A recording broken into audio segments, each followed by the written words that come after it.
Calibrating cybernetics. Talk to him now. AT, Andre. Come on, Tré. Yep. Trippin with Let's Go. Woo! Trippin with Theobold. What's your name? Theo so bold. Yeah. Driggity. Let's go. Trippin with Theobold. Trippin. What are we doing?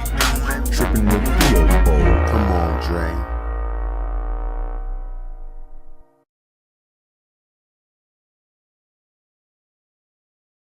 Mic check 1 2. We on? Hear me? Let me make sure my audio was sounding good. Good. Just give me a second.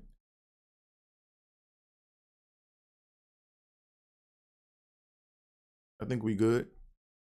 We're just gonna rock with it and see what happened. Hey, what's going on, y'all? And welcome to the 88th episode of Trippin with Theobold. I'm your host, Andre Theobold, and welcome. Big episode today. Huge episode today. You know, today's episode, we are going to recant and talk about this legacy tour I went on, man. It was an amazing tour, man. Shout out to all the people that came on the tour. It was real fun. This might be a long episode because I'm showing a lot of photos. I'm going to be doing all that fun stuff, showing photos.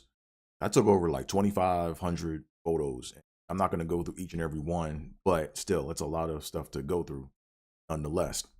Before we go any further, make sure you guys hit that like button, hit that subscribe button, tell a friend to tell a friend to tell a friend, not to do a friend. Tell a friend to tell a friend.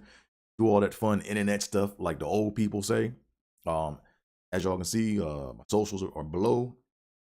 AT is where it's at. Follow me on the socials. Let me do one thing. Let me go pop up this chat. I already had it going. See, I'm already ahead of the game with y'all. So let me go ahead and pull up my chat right.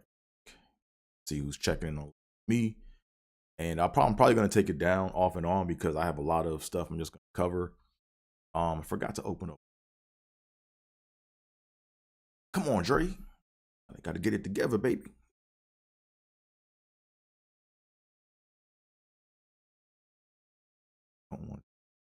Give me 1 second because there's a lot of moving parts to this podcast today, and I want to make sure I don't miss anything. Here we go.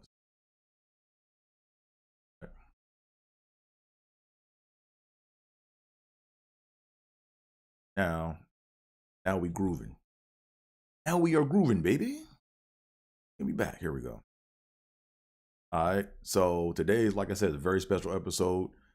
I'm gonna cover the 6818 tour and all the fun stuff that happened on the trip and all the information that was bestowed upon us. And what else?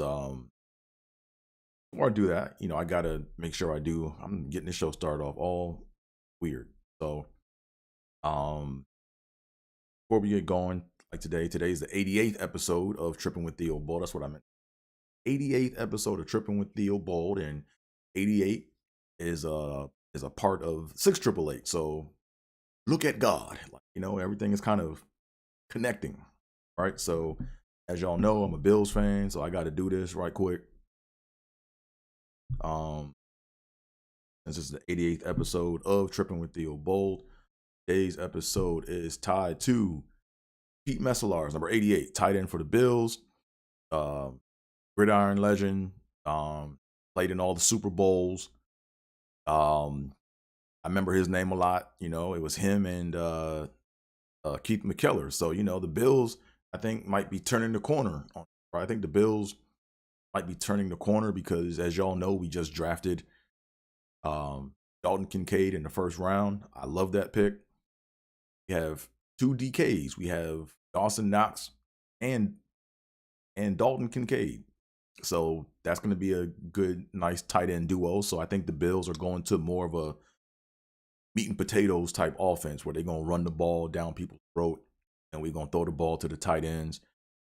Y'all commit, or when the defense commits to either of those, that's when Stephon Diggs is going to be wide open down the field. So today's episode is tied to number 88.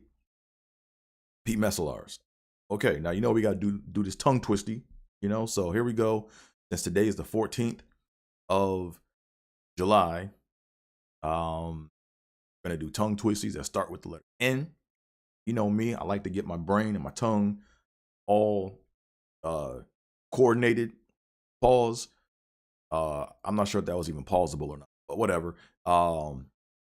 Yeah, so we're gonna start off with these tongue twisties, letter N. So if you want to, you can read along with me, or you can listen to me struggle as I go along with it. So here we go. Nick knits Nixon's knickers.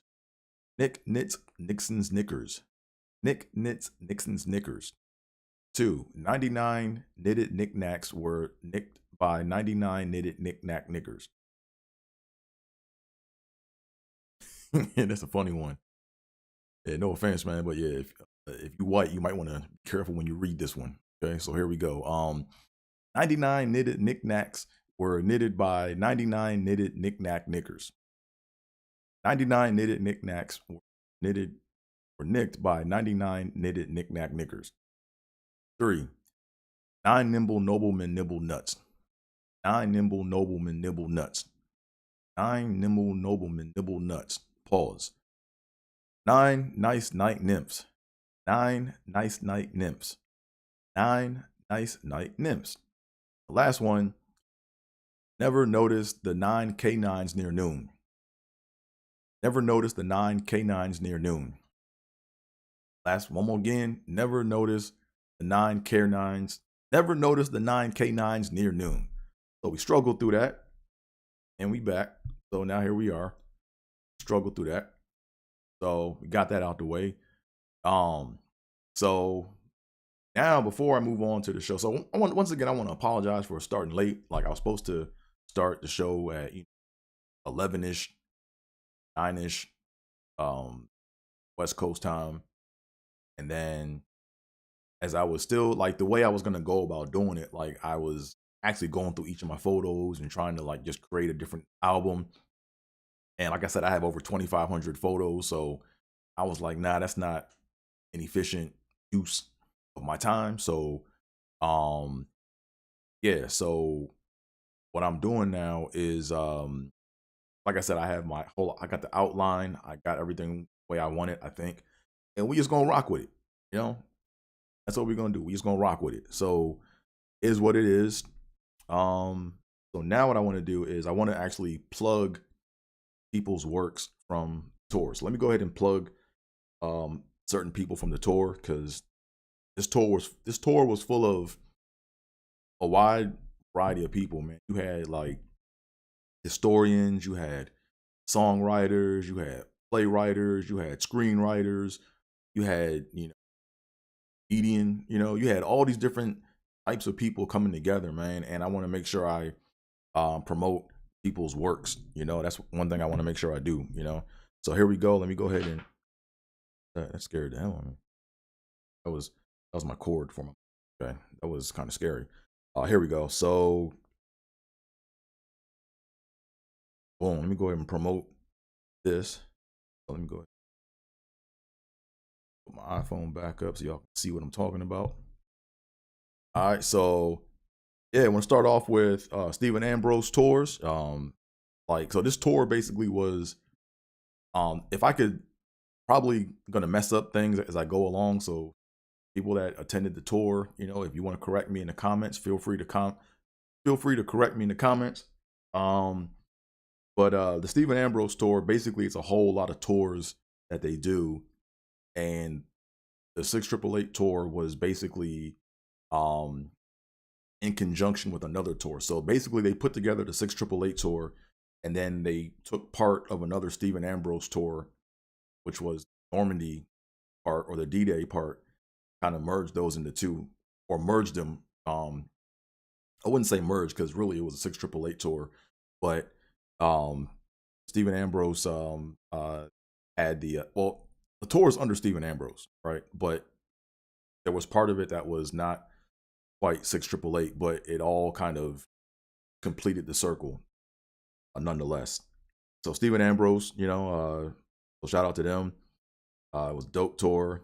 And I didn't know this, but Stephen Ambrose was a producer for the TV series Band of Brothers. So a lot of what they talked about at Normandy basically was kind of in sync with the TV series. Who else? Want to plug the AFRO.com. It's a newspaper that I believe is ran by or has close affiliations with Roger Matthews, who was on the tour. His mother served in World War II. I mean, his mother served with the 6th 888 Battalion. So I want to give a shout out to AFRO.com. Make sure y'all go and check out their work. And shout out to Black Heritage Walks Network. I want to give a shout out to Gary Stewart, Don Carr, and Marcia Dunkley. Like, they basically gave us the whole detailed tour of what went on in Birmingham. So shout out to them. Make sure you go follow them. Shout out to NextUs818 Podcast. This is the podcast of Dr. Carmen Jordan Cox. And they cover a lot of the 6 888 stuff. So make sure you give them a listen. I think I'm going to be on one of their podcasts coming up. So make sure you check that out. Got Kaia Anderson. She wrote a book. She was one of the authors that came on the trip, or writers. She wrote this book called Sisters in Arms. Make sure you check it out. I got my copy. It's on the way. And then shout out to Tré Rochelle, songwriter, singer. She basically on the trip, man. She was how should I put it, man? She was running things on the trip, man. She was like, when we did the ceremony for a few fallen soldiers from the 6 888, she came through, did her thing. She provided us with nice music. She provided her voice, so a shout out to her. Good energy, man, throughout the whole trip. Make sure you go check out her work. She's on Spotify. Also, Middleton Deli, right? So I found out I had a cousin over in England, and he owns a deli over in London. It's called Middleton Deli. If you're over there, make sure you go and check it out. I wish I could have checked it out. I couldn't because our tour was so fast paced. We only spent like literally, I don't know, we probably spent about 8 hours in London, and I didn't get a chance. So I know when I go back, I'm going to check it out. But if you guys are over there, make sure you go check him out. And shout out to Edna Cummings, man. Edna Cummings is like if I could say, I could kind of give an analogy as to who she is. She's like the Nick Fury of the 6 888, man. Like, she galvanizes everybody. She's a filmmaker. She basically is the one that spearheaded the whole effort, I believe, for the 6 888 tour.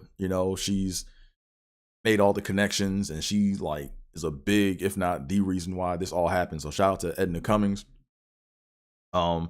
And let me go ahead and get on with the actual pod.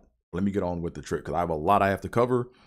And yeah, so here we are. So let me go ahead and first start off by take this down for a second. I can see my face. Let me go back and just check my audio right quick because I'm real paranoid about my audio because sometimes my audio acts weird and I don't want to talk for an hour and then have it all be garbly and all chopped up, sounding like a damn Decepticon from Transformers and stuff. Like, you know what I'm saying? So let me just see what I'm sounding like right quick. Let me check my audio.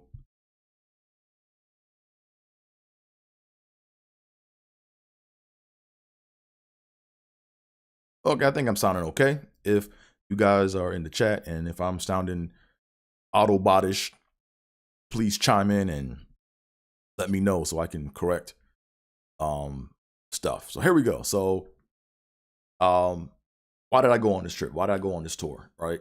So Down below, you're looking at my photo. This is a photo of my grandma.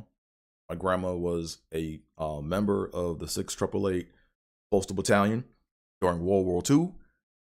If you don't know anything about the 6th Postal Battalion, Postal Direct, I get that name mixed up all the time. I'm still learning. It's 6th Direct Postal Battalion. I just say 6th Postal Battalion. For now. But anyways, now my grandma was one of the members. If you don't know anything about these women, they were a group of 855 women that were selected to go and be the first all-black, all-female unit that served over in World War II. So what their contribution is they went over and they solved the issue of the backlog of mail, right? There was a huge backlog of mail that just they had other units try to go through and sort through it and figure it out, but basically the mail got backlogged, and as you guys can imagine, or most people don't even think about this, but if you're overseas or if you're away for a long period of time and you don't hear from somebody, it's like it's going to decrease your morale, you know? So one of the rallying points around the 6th women was you know, or the kind of theme surrounding them. I'm not even sure I'm saying the words right, but the I guess the slogan associated with them is no mail, low morale, right? And I remember back when I was a kid at Camp Blue Ridge in Virginia, when I used to get homesick, and I remember you know, I would go away to camp for like 3 weeks, and there's no feeling like going to mail call and hearing that you have a package, you know, or that you have mail. So I remember, you know, for the first week or so, I didn't really get anything, but I remember like maybe halfway into my trip or halfway into my camping trip or whatever, they'd have this whole big production with the mail, like Pony Express, and when I heard my name called and you got a box, and my mom, man, she packaged like, you know, snacks in there and toys and all types of food, man, that boosted my spirit. Like that definitely like makes a difference. So voice is getting a little sore already. Like I said, I'm kind of out of podcast shape because I was out the country for 2 weeks and I took a week off, so now I'm back. So I'm trying to get reacclimated. So please be patient with me, but we gonna get there. But back to what I was saying. You know, when you're away and you get mail, it boosts your morale. Like it just changes your energy, right? So this is what these women did for the soldiers that served in World War II. On the European theater. So what this trip was this trip basically was entitled Walking in Her Shoes, the 6th Legacy Tour. And basically what we did was we tracked their steps, or we tracked the 6 steps through Europe, right? So I'm gonna put up a map in a second, but matter of fact, let me go put it up now. Put this up right now. Let me get my tea right quick. As you guys can see, I have my Birmingham mug. Right, it's not Birmingham, it's Birmingham. Learned that the hard way over in the UK. Over there mispronouncing shit, you know.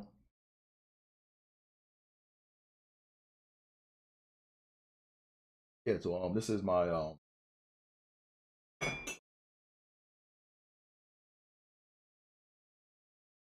Alright, so yeah, so let me go and pull the map up of their path, and then we basically followed their footsteps, and throughout the tour we tried to recreate some of the iconic photos that were captured during their tour over in Europe. So it was a real dope trip. Glad I did it.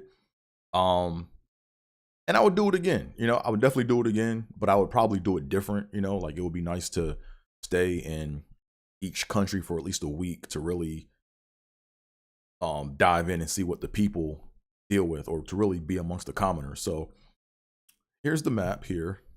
Pull this up. So this is the path that they took, right? So basically, you're looking at a map of the UK, and not sure if you guys can see that or not. Let me see if I can probably blow it up a little, drag it around. See, but basically, the 6888, when they came over to the United States, they came over on a ship, and I believe one wave came over in like February, like another one came over like a month later. But the first wave that came over, my grandma was in that one. Oh,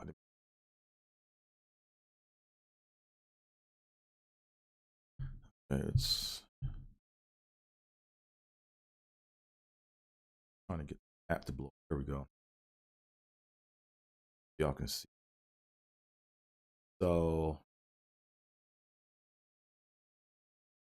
yeah, so now you can see a little bit better. Photos. But anyways, here we go. So my grandma was part of the first wave that came over in February, and the first wave, they undocked at Port Greenwich. And so my grandma got off at Port Greenwich, and you guys can see that right there. So you can see where it says Peel Ports Greenwich. And then the second wave came over at Port Gorick. And I didn't notice, but Port Gorick was an actual like slave port way back in the day. I'm actually going to do some more research on that because that's pretty interesting. But yeah, my grandma came over, or she was part of the first wave that came over, and they undocked or got off at Port Greenwich. And then from there, they went to Glasgow, Scotland. So right now, this is all Scotland, right? So they went from Scotland to England, and then they went to France. So my grandma got off at Port Greenwich, or they got off at Port Greenwich, and then they went to Glasgow, Scotland. And then from Glasgow, Scotland, they took the train from there down to Birmingham, England. And then from Birmingham, England, they basically stayed in, I believe they stayed at was it King Charles School? That's where they basically fixed up the school that's where they lived at during their time when they were in England. And the backlog of mail, so the mail would come in, I believe, in Edinburgh. Like all the US mail came in at Edinburgh, and then I believe there were like 10 hangars where they just kind of dumped the mail, and there was that backlog, right, where they had the hangars of all that mail. And then there was like I think they set up like stations either like right outside of Edinburgh, I think, and that's where they worked 24-hour shifts, or they worked around the clock 24 hours in shifts to solve the mail backlog problem during World War II. So once they finished the mail for England, which was down in Birmingham, after that they went to Normandy. Well, they weren't at they were like right outside of Normandy. No, they were at Le Petit Quively. Petit Quively is where they were at, which is like right outside of, it's actually, I believe it's close to Rouen, which is like outside of Normandy. Or Rouen, I believe, is a city in Normandy, if I know my geography correctly. But they were in Rouen, where they or Petit Quively is where they did more. Let me actually fix that so you can see it. There you go. And they at Petit Quively, there was a room. That's where they actually sorted the mail at there as well too. Not sorted, but that's where they went and solved the backlog issue of the mail in France there. And then from there, I believe they got back on a ship and then went back to New York. And that's the same path that we took, kind of. We took the same path. We basically started off, me and my mom, we started off, I flew back home from LAX to BWI. Then I stayed in Maryland for a day. And then the next day we went to Dulles International Airport in Virginia. And then we flew from there to Heathrow Airport, which is in England. And then from there we went to Glasgow, Scotland. We stayed a couple days in Scotland. It was me, Ed, and my mom. We started off kind of on our own because the Glasgow portion was the pre-tour, right? So we went out there, did that. And then from there, we basically followed the same path. But then if you notice, there's some other stops along the way on this map. You see Stratford upon Avon. You see London. So we basically went, those places basically are the places where they had the iconic photos, or the statues where we went to replicate a lot of the iconic photos. So let's go ahead and dive into the photos. Let me just go ahead and talk through it. So, as I said, we started off in Glasgow, Scotland. Take the map off and then pull photos back up for you. Where are my photos at? So let me just go ahead and run through it. Put this here.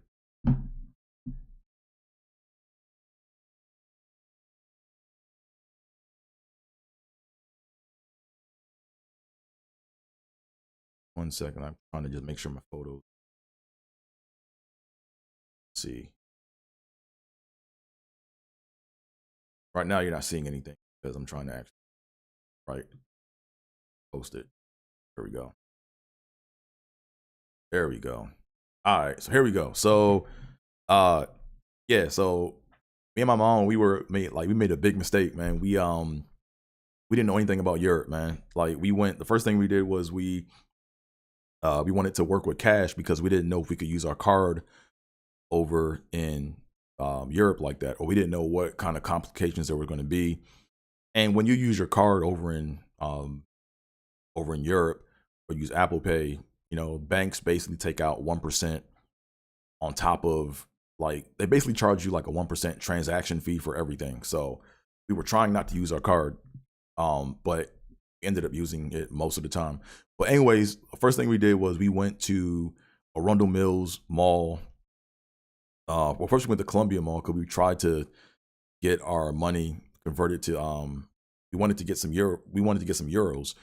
So we thought that, euros was like the universal money of the UK. So if like the blunder or the flaw in that, that, on our trip, we started off in Scotland and then went to England. They don't use euros, right? So we went and I think we took about like $1,000 combined. And then we converted we basically ended up getting like 400, and I think it came out to like 488 euros a piece, split with the conversion fee and everything. And then we got to Scotland, and then we tried using these euros, man, and they were like, man, what the hell is this? So we had to then convert the euros to pounds. And then that took us down to maybe like how much did we get back? I think we had, with the fees and everything, man, we ended up having like 200, maybe like a little under like 300 pounds a piece. So that was that. So anyways, let's go. So in Glasgow, this is my mom right here. That's us at Dulles International Airport, getting ready to go to getting ready to go to Heathrow. So the one thing about Glasgow is I took a picture of my seat back, or my flight entertainment screen. That just shows where we were going. Let me see right quick. Yeah, so the one thing about Scotland is, let me see if I can. Why is this doing that? Here we go. So the funny thing about Scotland is the buildings look old and the weather is like, see how gloomy it is? It's like the weather's like kind of gloomy or whatever. And the buildings are really old. And if I had to say, basically what I would say is the weather kind of reminded me of Seattle, but the buildings reminded me of Baltimore. But if you know your history, Scotland was here way before the US was here. So really Baltimore looks like Scotland, right? So this is in Glasgow. We basically went to the botanical gardens that was there. My mom loves plants. If you know anything about my mom, she loves NBA and plants. So she was up in here for like hours looking at all the plants. See how excited she is? Yeah, I gotta find this one photo. Look at that. Look at that photo of my mom's face, man. Yeah, she's amazed by all the plants that were in that botanical garden. I basically flew from LAX and I was jet lagged, and then I flew from Dulles to Heathrow, so I was like double jet lagged. So halfway into the botanical gardens, I was like knocked out or whatever, right? So there we go. So see, now this is where we had to convert our money to pounds. So we took our euros and we had to convert those into pounds. But you see this? This is Scotland right here, right? This is when we came out of our hotel. This is when we looked down our street, this is what it looked like. It looked just like this. Yeah, so you see the skies look kind of like Seattle, kind of like, got a lot of rain. But then if you look at the buildings, they all kind of look like old, right? They were older buildings. So like this building here, right? This is when we were at the not downtown. Was it? I should have.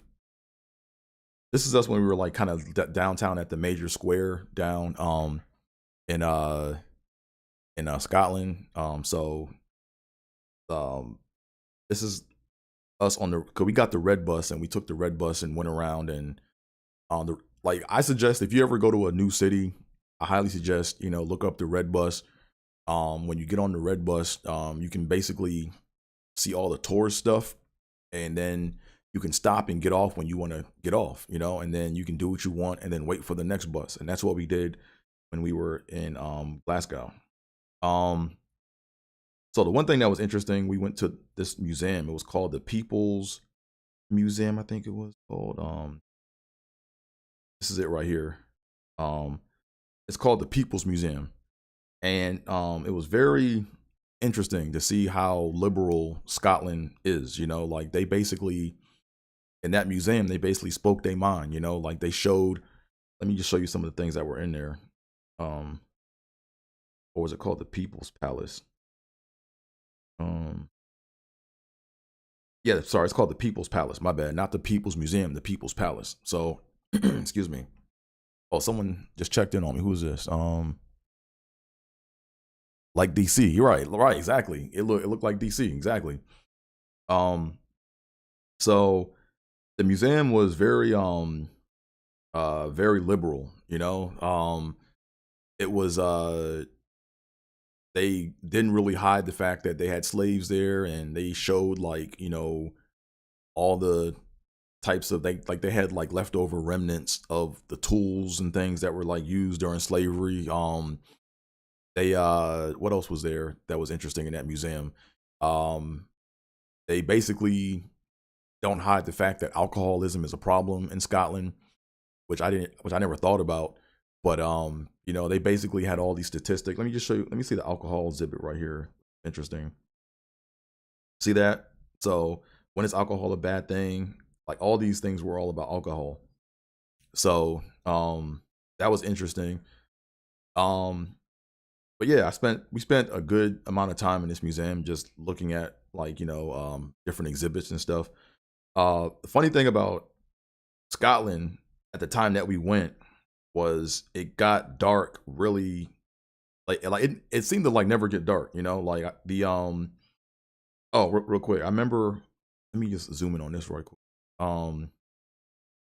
So I believe this is the place where they said back in the medieval times, they said that, like, you know, prisoners or whatever that committed like crimes or whatever, they would like behead them, and then they would put their heads, I think, on they would put their heads on those pikes at the top of the tower. And yeah, that's I believe that's what that was. I forgot what that tower's called, but they said that they would put the heads of like the criminals on those pikes or whatever, for like a public like display, you know. So I guess that was their way of trying to tell people, hey, don't do crime, you know, back in the medieval times. But all these buildings are the original buildings from back in the day. These buildings are like hundreds and hundreds of years old, you know, which is crazy. So but yeah, the weird thing about Scotland is it gets, the time of year that we went, let me see if I can find a picture of it right quick. But the time of year that we went, it got like dark late. Let me see if I can find this picture I'm looking for. Not the one. Yeah, so right now it's like, so right here on my clock it says that on my screenshot of my phone, it said that it was 10:19 p.m. That's what the sky looked like. If you guys have an iPhone, this is what the iPhone does. You can get the weather and what it looks like out there. Trying to find this nighttime photo that we took. Maybe it's further back. I gotta show that. That was real trippy. Yeah, so this photo right here, right? So the photo that you're looking at right now, I took this at like 11:45 at night, and that's what the sky looked like, you know. So it gets so the one thing about like Northern Europe around this time of year is the with the way that the earth tilts, you'll get like a lot of daylight, or like it won't get dark until like 2 a.m. in some places, you know. See, I got some comments here. Let me see what they're saying. How was the culture? Oh, the culture, man. Hey, man, great question, man. The culture in Scotland was like it's pretty much like all white. It sounds like I said all right, but no, it's pretty much all white. You'll see a few people, you know, from different countries that come in. Like there was one guy that we met from Belgium, black brother, you know, he was real cool. But they kind of follow English, I guess English culture, or English culture follows them. I'm not that great of a history buff to like know which really came first. But it's very liberal there. It's very I would say like mid-paced, you know, like it's not quite as busy as Paris, or it's not quite as busy as London, but it's like it's a nice mid-sized city, right? It's kind of like, if I had to compare it to what I know, it's kind of like it was kind of like Philly, to be honest. Like just like matching up the pace of the city. It was kind of like Philly almost, you know, or certain parts of Philly. What else? Oh, I gotta show y'all a picture of this, man. So when I first got to Scotland, like I'm a big fan of like eating the food of the land, right? I want to eat what the people eat. I want to listen to what the people listen to. Like I want to take in like their culture, right? So when we first got to Glasgow, Scotland, and we had that breakfast, I wanted to have an English breakfast, right? And English breakfast, man, it is not the business, right? I'm just gonna keep it a buck, man. English breakfast is nasty. So what you're looking at right now is what my English breakfast looked like, right? So got some more comments here.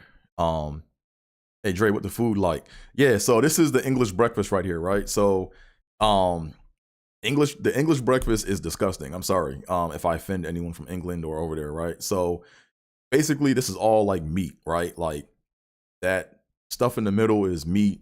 Then you got beans, got eggs, and if you look to the right on my plate, there's this thing called black pudding, right? So I was curious. I was like, man, what the hell is black pudding? I gotta see what this is about. And basically, um, it's basically pork where they let the blood sit in the meat for an extra longer period of time, and they process it totally different. And when you eat it, the first thing when you eat it is like it's bland, right? Like it has like bland, kind of like a gritty taste. But then when you swallow it, it's like a minty aftertaste, and it's not good. I took like 2 bites of that, and I was like, nah, I'm not eating this shit. I'm good. So all I ate from that whole breakfast was maybe the beans, the bread, and I had the tea, and that was it. Um, no chicken. Nah, man. Uh, what they did have though, right? So if you go to the UK, the big thing that the UK is big on is fish and chips, right? Now, fish and chips is the shit. Like fish and chips, like I can't eat fish and chips anywhere else but the UK from now on. Um, so let me find this one fish and chip spot we went to if I can find it. Um, where's the fish and chip spot? Um, this is that fish and chips at. Oh yeah, they have a story. I gotta go back to that in a second. I'll show you all that in a second. But I'm trying to find the fish and chip spot that I went to. But yeah, nah, fish and chips is like the business, man. Like, so there it is. Boom, found it. So right here, right? So this was like right outside of our hotel. And man, when I had my fish and chips, man, that thing was, man, it was delicious. And I know I took a photo of the fish and chips so I can show y'all what it looks like, because it looks like the batter's different, the fries are different, everything is different, man. It's like they know what they're doing when they make them fish and chips. Here we go. Bam. So that's how they serve it, right? So those are French fries, not potato chips, right?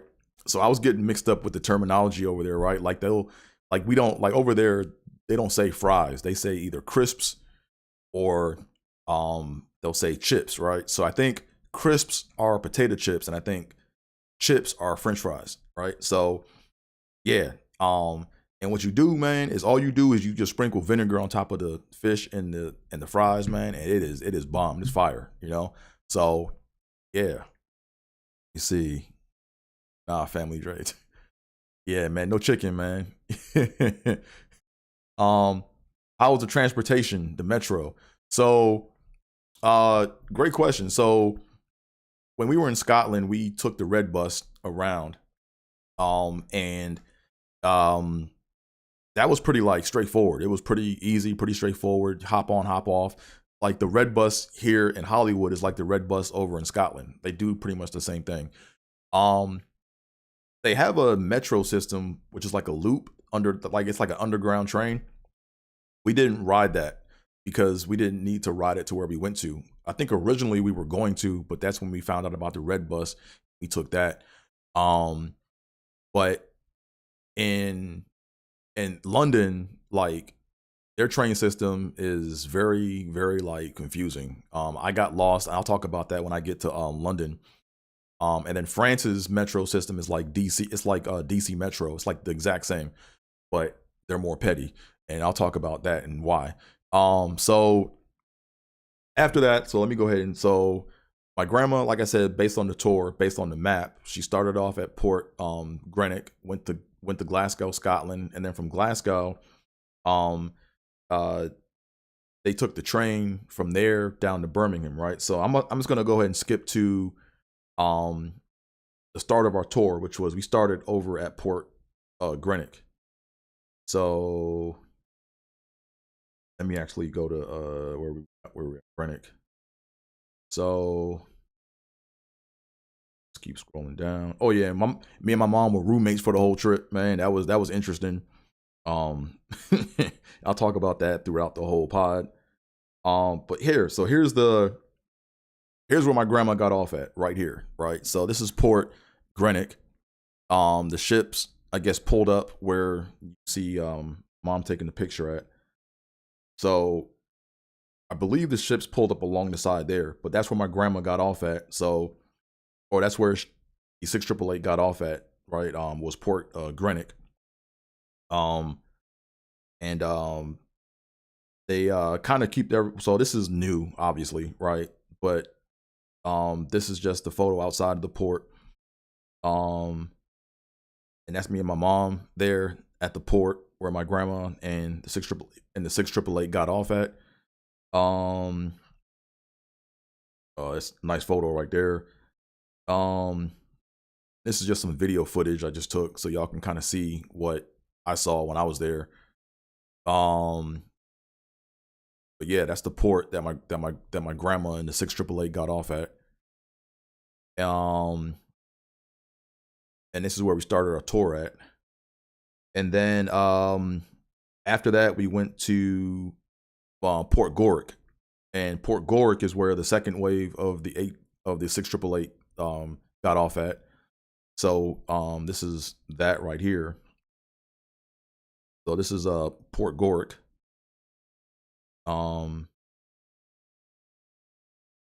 That's my mom, and that's Lauren, one of the she's a granddaughter of a 6888. Or I think yeah, she's a granddaughter. Yep. And this is, like I said, Port Gorick. And I didn't, but when we were there, we found out that Port Gorick used to be a slave port. You know, so back in the day, they used to bring slaves up to Scotland, and that was the port where they would undock the slaves there. So I want to do more research on that, because I didn't know anything about that. And that's the great thing about history. And like, I definitely encourage people, man, like, it's one thing to read about history and history books and to like do all that, but when you actually go to the places and actually walk on the soil that they walked on, it just sticks different, you know. Let me read more of the comments. Roommate with moms, yeah, man. Oh yeah, they had slaves over there. Yes, indeed. Yes, indeed, they had slaves over there. But nah, my mom on the trip, man. I think we were like, I think we stayed like in 5 hotels, or maybe more than that. But my mom, man, she was always snoring, man. She was snoring loud, man. And then she complained about me snoring. I'm like, man, you stop snoring. Damn it. But no, it was fun, man.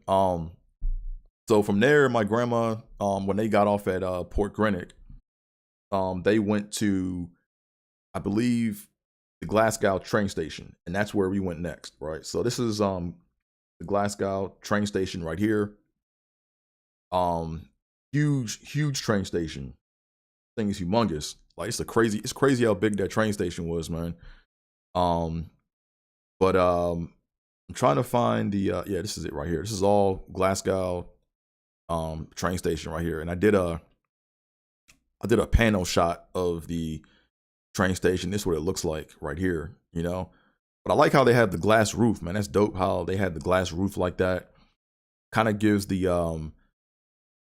like a modern day NFL stadium kind of dome kind of vibe, you know. Yeah, but the station that they got off at was Central State, or the station they went to was Central Station in Glasgow. So from there, after that, we got back on our tour bus, and we drove all the way from Glasgow to Birmingham. So on the way from Glasgow to Birmingham, we stopped at a rest stop, and we ran into Shalimar. We ran into Howard Hewitt, and like the whole Shalimar crew was there, right? So that was crazy. That's my mom, man. She, you know, big Shalimar fan. That's my mom and Howard Hewitt. It was crazy because we were that's me and Howard Hewitt right there. But it was crazy, man, because they were on tour in Scotland doing this big festival, and there was a lady. I'm trying to find a picture of her, the female member of the group. I can't find it. Why don't I have it? Anyways, Griffey, she was walking up and down. Like, I was in there trying to find me some Iron Brew. So they have a drink in Ireland called Iron Brew, and it's an orange drink that tastes like cream soda, you know. And I was trying to find me some more Iron Brew, and as I'm walking up and down, I see this lady, and I'm like, she looks like somebody, but I don't know who she is.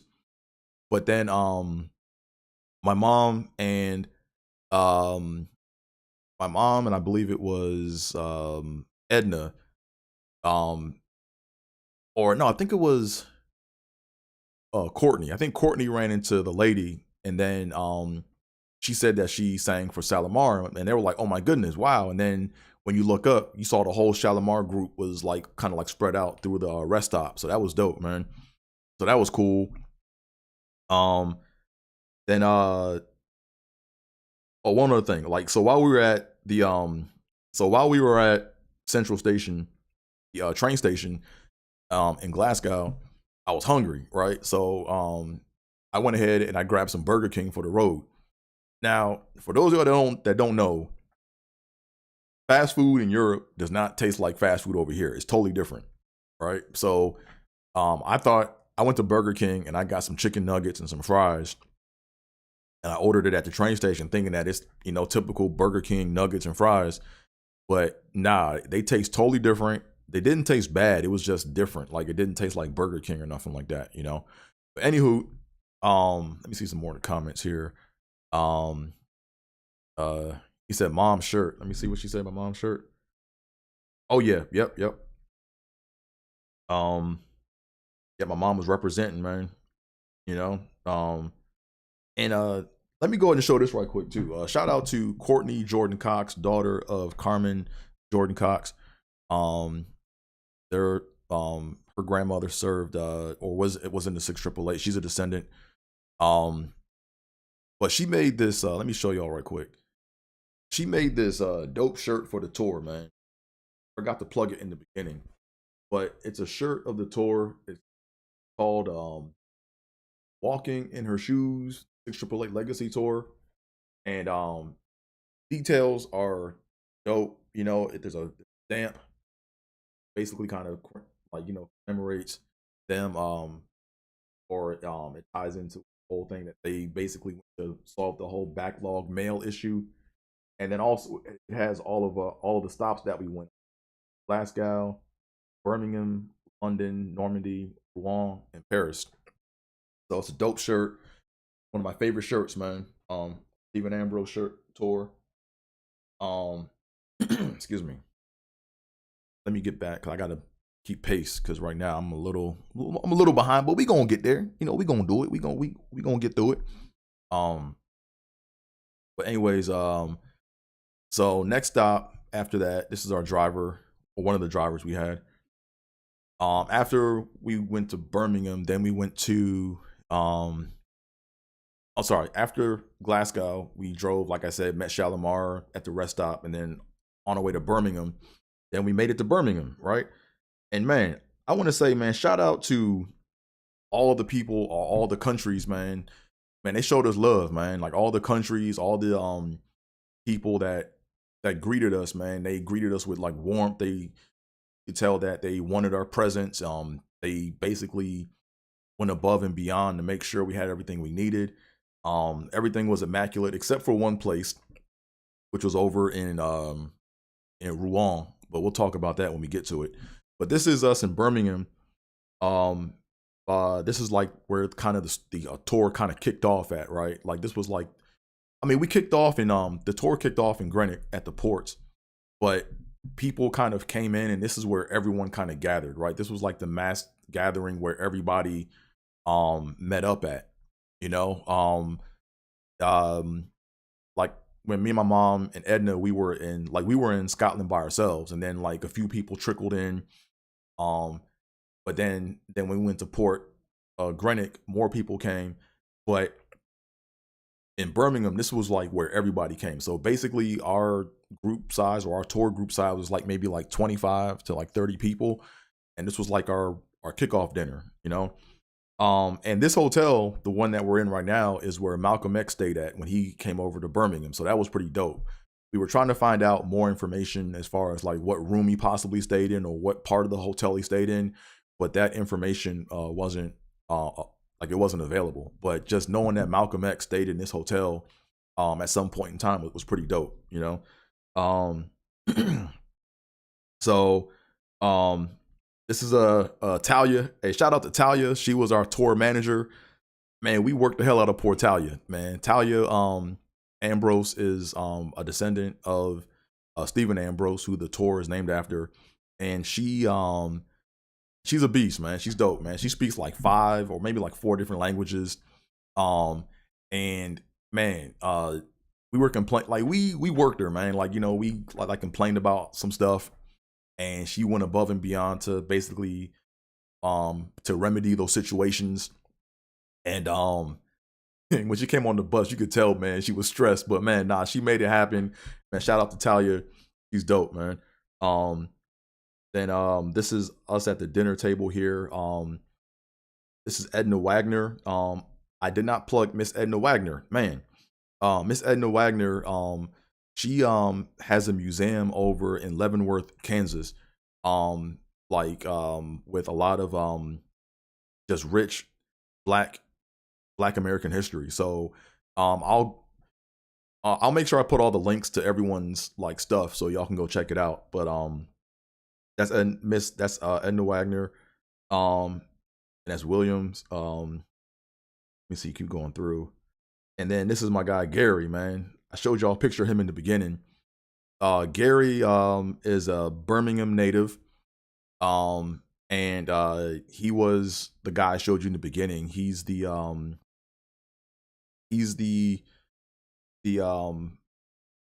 don't want to say the executive producer, but he's like I guess the founder or the executive producer of that tour group that I showed you in the beginning.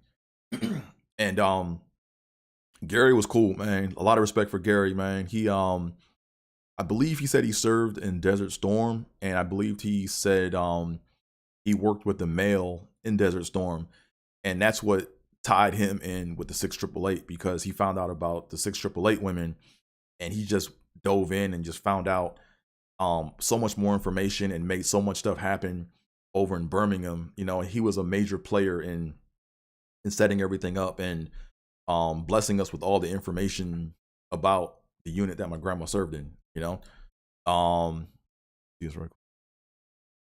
Yeah. So what else? Let me see. So that's where we got to the hotel. And I showed you a picture of Gary, Marcia, and Dawn. Like, man, they were awesome, man. They were just really knowledgeable of like everything in Birmingham.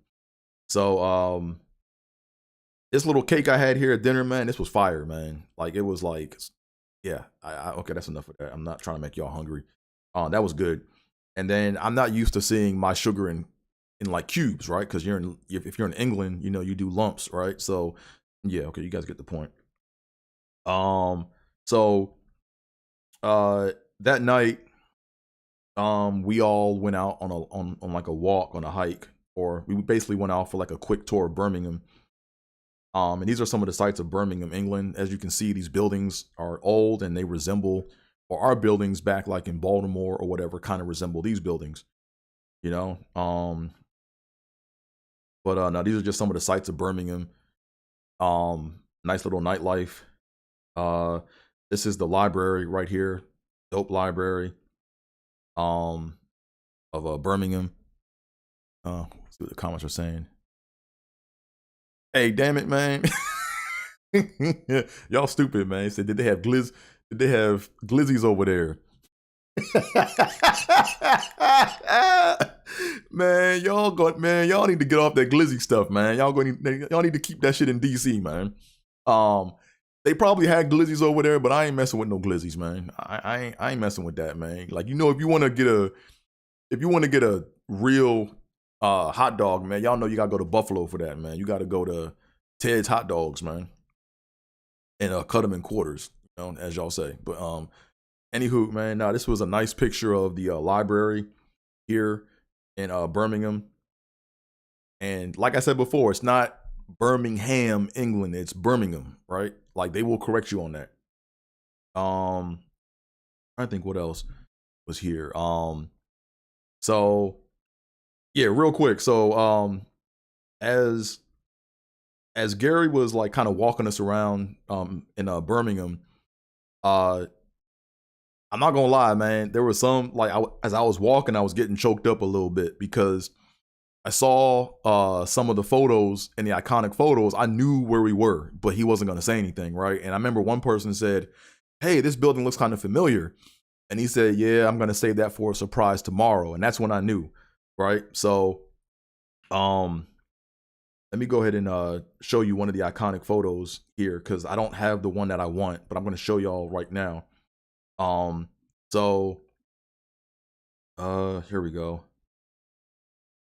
Yeah, so this is the same area. This is the same area during the daytime that we walked past, right?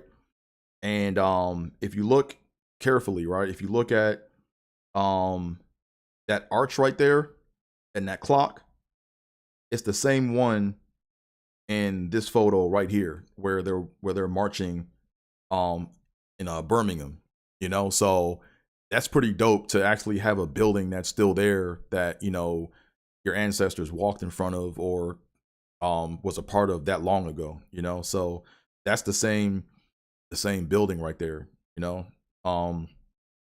yeah. But now it gave me goosebumps, man. Like, as we were walking around, I'm like, man, my grandma was walking around there, back in that era, photos. So after that, we went to what was it? So during this time of year, there's a thing called Windrush, and I'm still learning about Windrush myself. Let me actually put this back to where I want it to be. Put it on here for now. But yeah, I'm still learning about like certain things, right? So but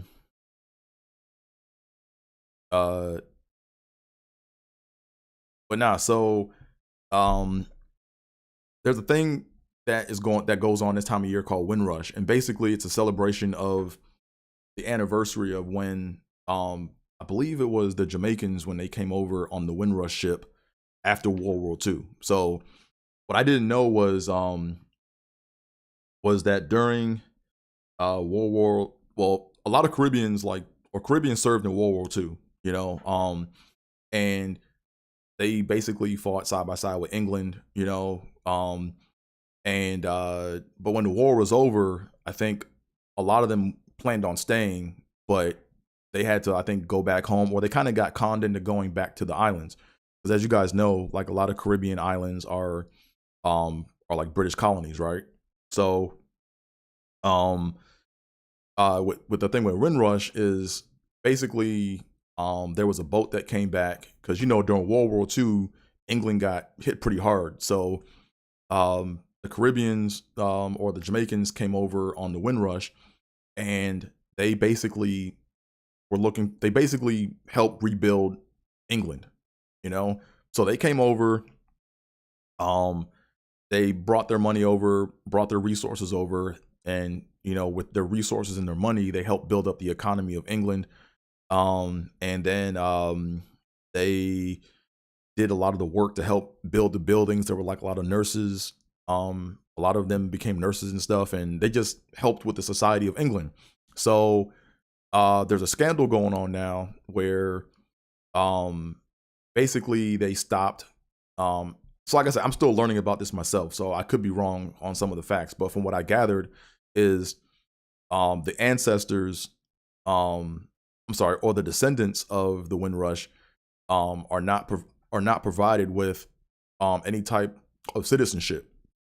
So what they're doing is they're detaining people without their papers and then sending them back to the Caribbean. So there's a big event, there's a big thing they have over there called Windrush, and we were like a part of a lot of that. I got to do I have to do my research on it. But if you guys go to YouTube, there's a documentary on the Windrush. But the one thing that didn't stick out to me, and like I said, maybe it was said, but I just didn't, I didn't grasp it. But I didn't know, like I didn't know the exact one thing that they were fighting for. The one thing, right? Like to me, it's like, what I was looking for was, which I probably missed, but they probably want a law that's passed that says that, you know, if you're a descendant of somebody from the Windrush, then you can be granted your citizenship, right? I think that's what it is. I think that's what it's about. But I could be wrong. Gotta definitely do more research on that. So for Windrush, they had like this like flag raising ceremony. This was outside. Everything kind of started outside. This is us here outside of Windrush. That's Gary kind of giving us the breakdown of everything. More Windrush photos. There's the flag raising thing, or I forgot. They don't call flags in the UK. They call them standards. I did not know that. So, that's them presenting their standards. And then yeah, here's here's our Lord Mayor right here, man, or the Lord Mayor. We gotta talk about the Lord Mayorship. So this here is the Lord Mayor of Birmingham, right? And I call them 2 chains, you know what I'm saying? Because because you see, look like he got chains on, but they're not really. They're like pendants of each of the previous Lord Mayor that served in Birmingham. So so here's the thing, right? So the Lord Mayor is like it's a prestigious like role, right? It's basically more of like an ambassadorship, you know. So if you serve in the community or if you serve like in politics in Birmingham, or if you're like a heavy contributor to the culture or the society of Birmingham, you get to run to be Lord Mayor for like a year. And at the end of the day, like I probably gotta do more research on this, but the Lord Mayor, like I'm not gonna say he doesn't do anything, but it's like it was like more bark than bite, right? Like, so like in our itinerary, it said that we were gonna meet with the Lord Mayor in his chambers and have tea and stuff, you know. So we're like, oh man, this is some serious stuff, you know. And then when we got to the let me just go ahead and skip to that part, the Lord Mayor's chambers. Let me go and skip to that. I don't have pictures of the Lord chambers. No, I have it. 1 second. Huh. Could have sworn.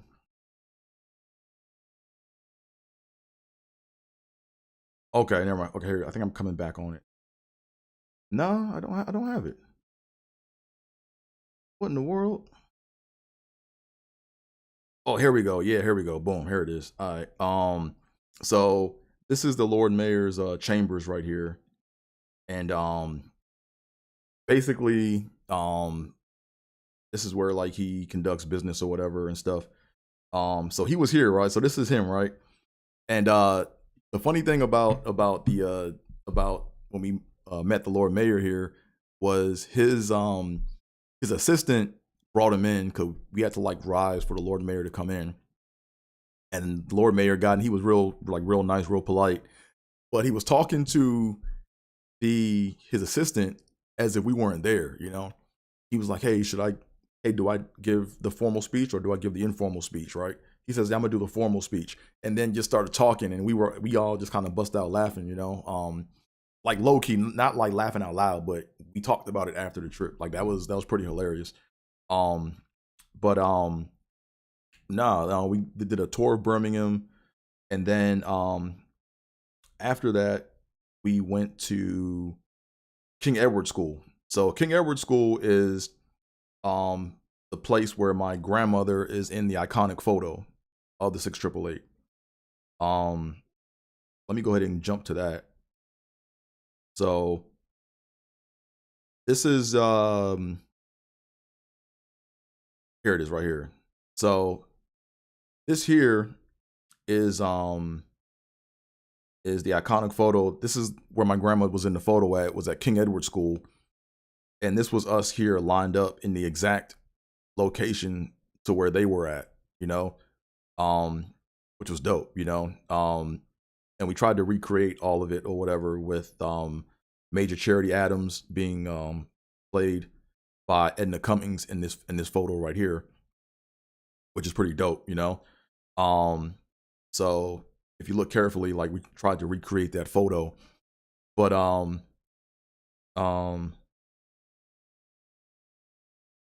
what else we got?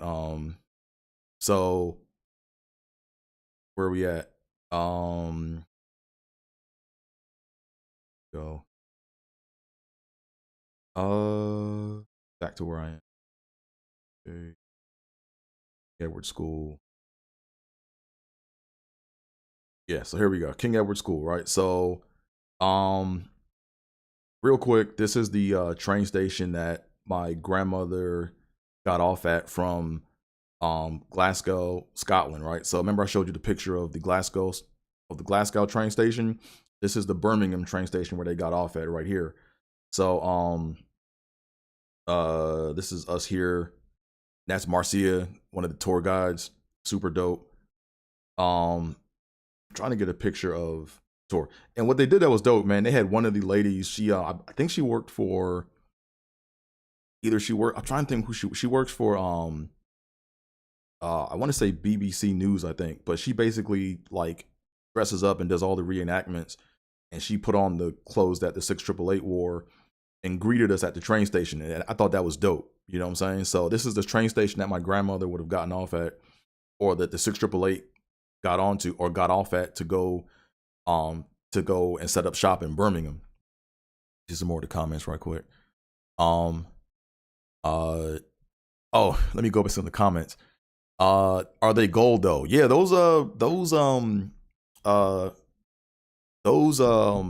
chains that they wore, they looked like serious, man. So it wasn't just a chain. It was like, it's like a thing. It's like a locket that holds information. So they had like the names of people's, the names of all the former Lord Mayors inside of each of those little like pendants, you know.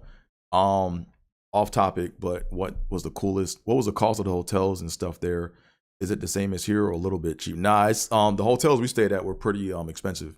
Like we could have stayed, I mean, we could have probably stayed in cheaper places, but everything kind of was absolved with the cost of the tour. So I can't really say what the cost breakdown was, because they probably gave us like a tour discount. But nah, it was like basically I had to make like 2 installment payments of like $2,000, and then I had to pay for my flight, which was like another $2,000, you know what I'm saying? So I probably spent, just to get there and to stay, I probably spent anywhere from like $6,000 to $7,000. And then like, of course you got to bring money for food and stuff like that, you know what I mean? So yeah, so amazing. Glad you went. Hey, thanks, babe. Appreciate you. And then the one thing that they were saying was, when we got to the Birmingham train station, was I'm trying to find a better picture. That's my mom and the lady. She's real nice. I'm trying to get a photo of like a little further back. I try to do yeah, so here we go, right? So this is the photo here, right? So of course the train station didn't look like this, you know, the train station wasn't this like elaborate, but what Marcia was telling us was you had to imagine that all these buildings were like bombed, right? Because during the war, Germany bombed up, Birmingham. So they had I'm trying to find some old photos. I think someone had some, but these buildings, just imagine going to a train station and just everything's been bombed out, right? So you got to think that these women are, traveling, and um they're out here serving their country, and they're actually going like to places like the war, like basically like the I would say that the fighting had stopped in that area, but still the fact that they're going through a war-torn area to go and serve is like kind of crazy, and you got to imagine, getting off at a train station and looking at stuff being bombed around you, probably pretty grim, and it's probably kind of scary because you don't know like if stuff is coming back that way or not, so that was something that I kind of like thought about when I was there. So next place we went to after this was we went to King Edward School, and this is where like the emotions like kind of got high, man. Like it was like, really this is where we pulled into King Edward School. And if you know anything about King Edward School, King Edward School is they had some, like, I think one of the famous people that went there was J.R. Tolkien, who wrote Lord of the Rings and The Hobbit. So he went to this school. But this is where this is where the 688 actually went to go and set up their quarters for where they stayed at, right? They lived here during their time when they served in England. So as we pulled in, it's like, a lot of the imagery and a lot of the scenery looked the same from like back in those photos, right? So we're looking at stuff and it's like, yo, man, grandma was here, So when we're walking into these buildings and looking at them, it's like you could see like the emotion started kind of like, like it hit people different, you know what I'm saying? Like, some people really got emotional. I got a little emotional, you know what I'm saying? But yeah, this was like one of the schools here, right? So and then we thought this was funny right here, right? Like one of the women that served in the 6888, her name was Ms. Rudock, and she passed away I think last year. But my mom and Edna and her became real good friends, and Ms. Rudock, man, she had a laser beak mouth, man. Like she was sharp to be like 98, man. She was like sharp, and I remember we tried to like give her a cane one time to walk, and she was like, "No, I don't need my cane." Like she was like a real badass, but this is not named after her. We just thought it was interesting that this was called the Rudock Performing Arts Center, yeah.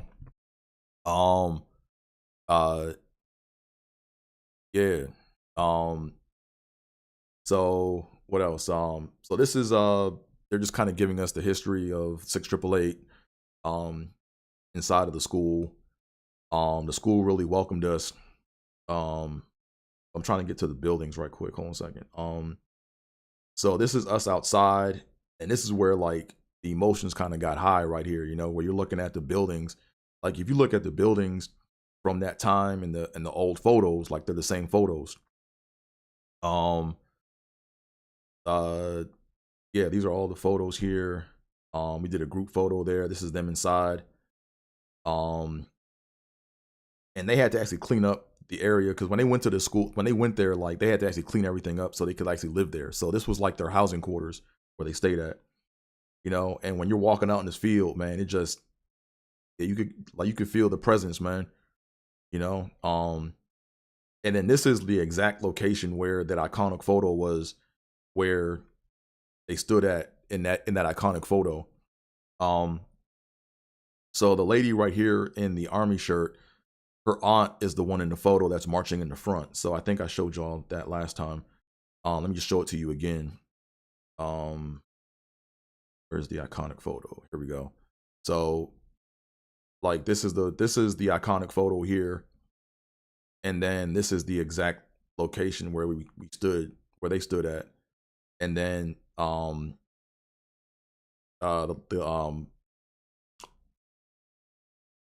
person, or sorry, the lady in the back is that's the niece or the great niece or the niece of the lady that's walking behind Major Adams right there. So go back to for photo back here. So that was pretty dope, man. So after we went there, after we went to King Edward School, we then got on the bus and then we went to a place that you guys may have heard of called Stratford upon Avon.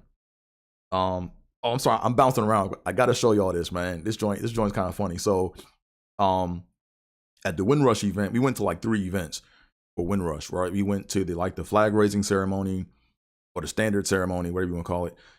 Then there was like the formal ceremony, and then there was a concert, right? So the concert we went to, these are some of the photos here from the concert. That's Edna on the stage. Like, you know, they welcomed us. Like, they saw, like, basically there was like kind of an intersection of, hey, Windrush folk and then 688 descendants. So they had her get up and say some words. But there was one guy I got to show y'all, man. We this was amazing, man. That's Gary right there. This guy right here, man. This dude, man. Let me just show y'all the video right quick, man. Gotta show y'all the video. Second. Here we go. This dude right here, man. He was one of the Windrush people. That's not the one. Look at this photo. Look at this right here.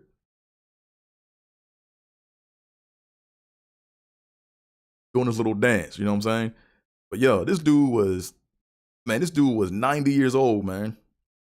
This dude was 90. That shit was crazy, man. I'm like, what is in his diet, man? This dude was 90 years old doing that, man. I'm like, I can't even do that now. You know what I'm saying? So I had to show y'all that. I thought that was pretty interesting. But then after that, we went to King Edward School, we went to Stratford upon Avon.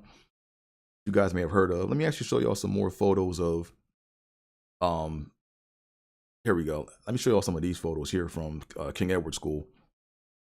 So Gary, man, shout out to Gary, man.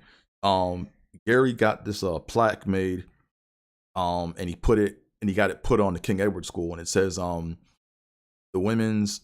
U.S. Women's Army Corps 6888 Central Postal Directory Battalion, 1945. So he actually got that put on the school. So I thought that was dope, man. So shout out to Gary. So shout out to Gary for that, man. And then this is like more pictures of us lined up outside of that. That's my mom right there standing in my grandma's spot. And yeah, it was and these are the direct descendants of these are the direct descendants of 6888. So these people's moms all served in the 6888.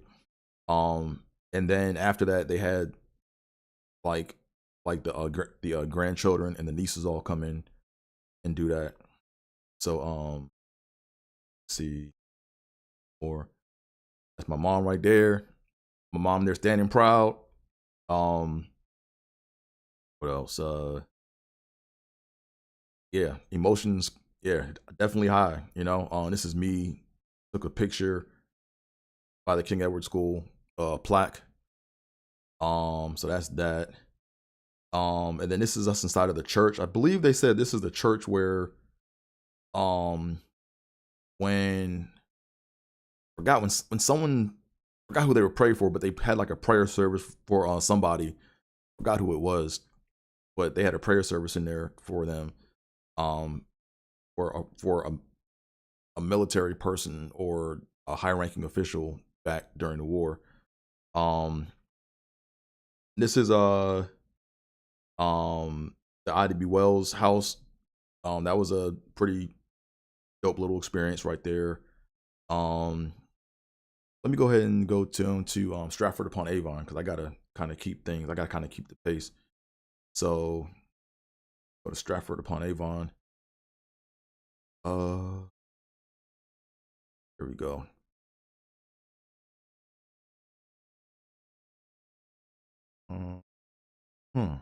Oh, here's the Lord Mayor. Okay, so So Tim, so whoever was in the chat, they wanted to know what the chains like. So I called the mayor, the Lord Mayor 2 chains, but that's what it looked like, right? So if you look at each of the at the pendants, like it's not just a chain, but it has like a little thing that opens up to where you could put the information of the previous Lord Mayors, right? So inside of the Lord Mayor's chambers, what they do is they keep track of all the names of the Lord Mayors.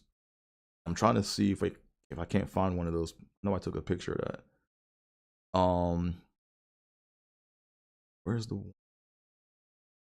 Oh man. I don't think I have it. I thought I had a picture of the what I was looking. Here it is. So these are all the Lord Mayors that like served in that chamber, right? So basically all those names are, each name is in one of those little chains of the 2 chains, if that makes sense.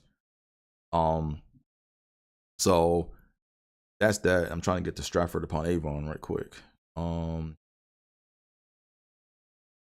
Actually no, before we went to Stratford upon Avon, we went to this virtual game center thing. It was a virtual reality kind of like game thing they had, and it was pretty dope, man. I'm trying to see. So this is the bar, and you start off here in the bar, and then you go downstairs in the back, and they put you in these like pods, and inside of these pods you have like these like 3D goggles, and you have like these handheld devices that go on your wrist. And we did the whole thing for like an hour, and man, that shit was weird. It was interesting. I'm a weirdo, but I took a picture of I took a video of the bathroom. It was kind of like high tech, you know. It kind of reminded me of this game called Portal. You had it's weird. It's a video game I play. It just kind of reminded me of that. I just thought I would share y'all with that. This is these are just what the hotels I look like stayed in. This was my hotel in Birmingham, I think. This was my hotel in Birmingham. Yeah,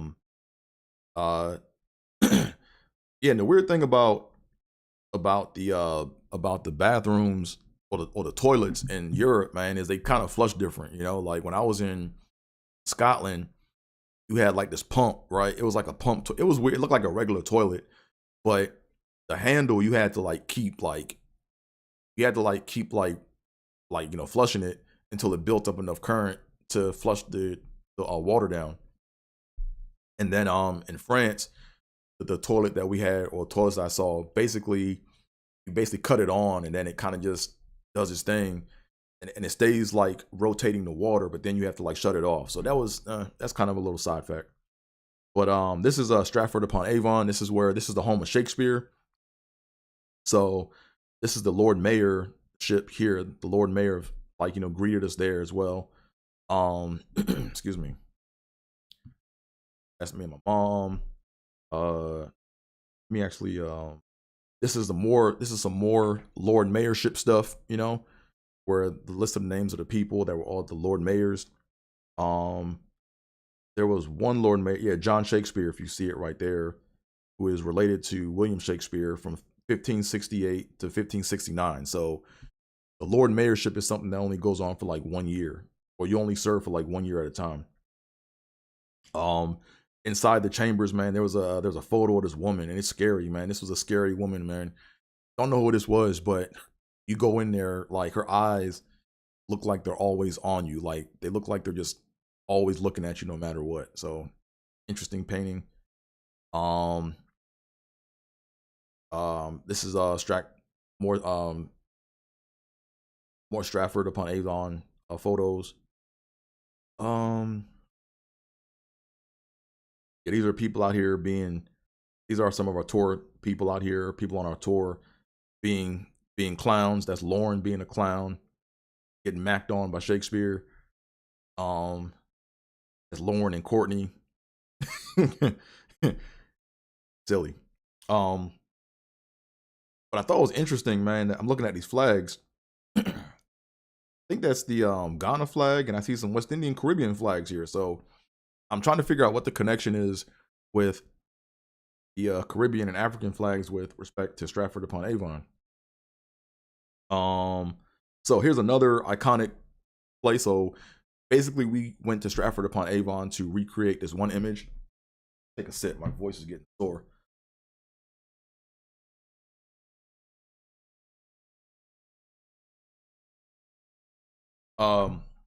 So I'm gonna go ahead and jump to that. So here's another iconic photo here. Excuse me. So this is where we were at here, Stratford upon Avon. So this is the same thing, right? So we went to this exact location. And as you can see, my mom is the person in the middle where the other lady was. So that was a pretty dope photo, man, to actually be at the exact same location that the women of the 6888 were at, right here over in Europe, you know? But that's like the main reason we went to Stratford upon Avon, was to go to that Shakespearean statue to recreate that moment. See what else we have. Excuse me. Go back to 4 photos.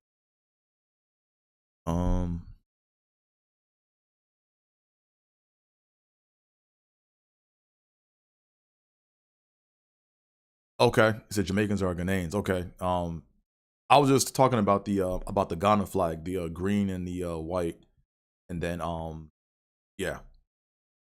Sorry about that. Now,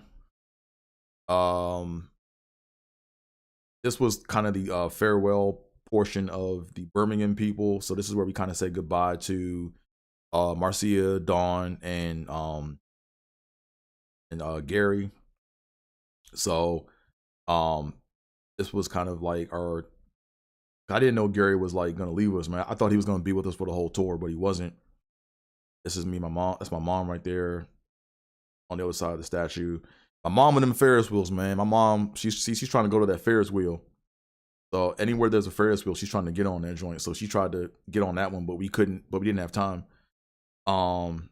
This is my mom here being silly. And this is Gary, man. Shout out to Gary once again, man. Gary was a dope tour guide, man. This is where we kind of said farewell. He took the train back to Birmingham, and then we went on from there. We went to after that, from there we went to London after that. So we drove to London.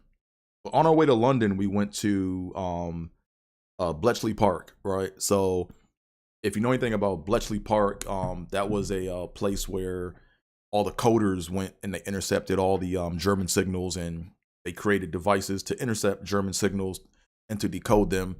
And that was kind of like the a very key place, or that school or that institution was very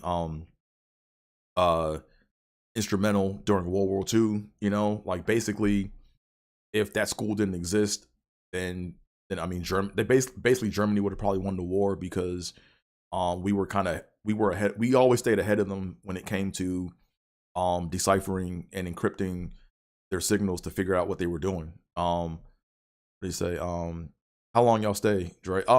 So we were in Europe the whole trip was about like 10 days. But the whole trip was about 10 days.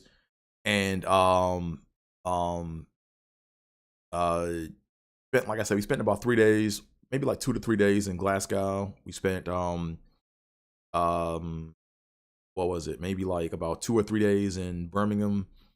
Then we stayed I want to say we stayed in London for like a few hours. Maybe we basically stayed in London overnight, and then after that we went to Rouen for maybe like a day or two, and then we were in Paris for like 3 days. You know, so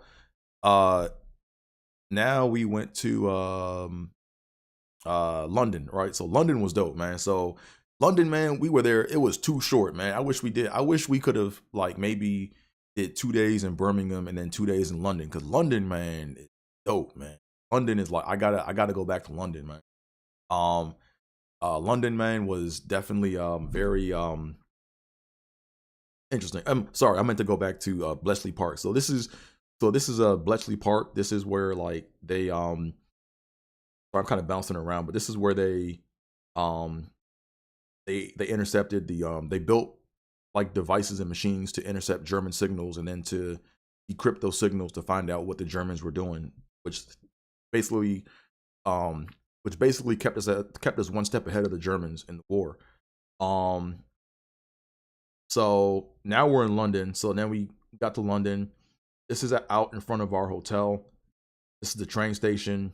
We basically threw our bags down. This is what the train system looks like in London.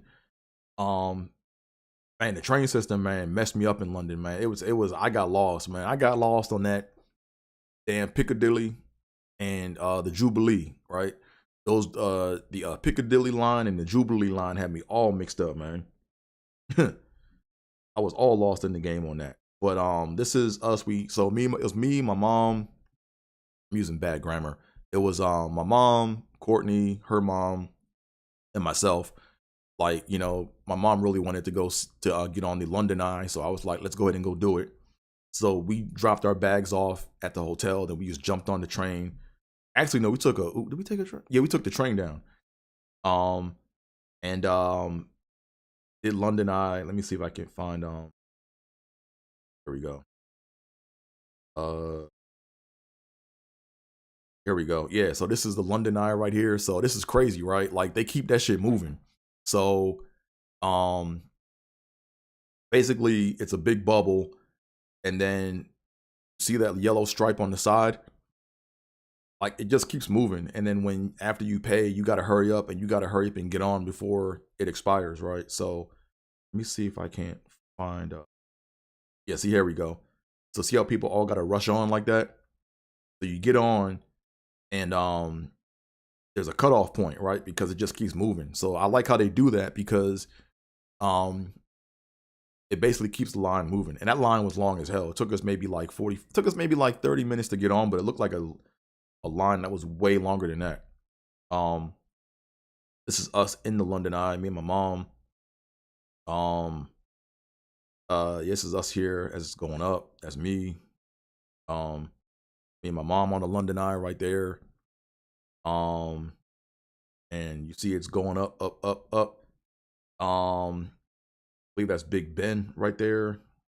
Yeah, so that was a fun trip. So later that night I caught up with my cousin. Found out I have a cousin in England. He's like a little older. That's him right there. He's the one that owns the deli.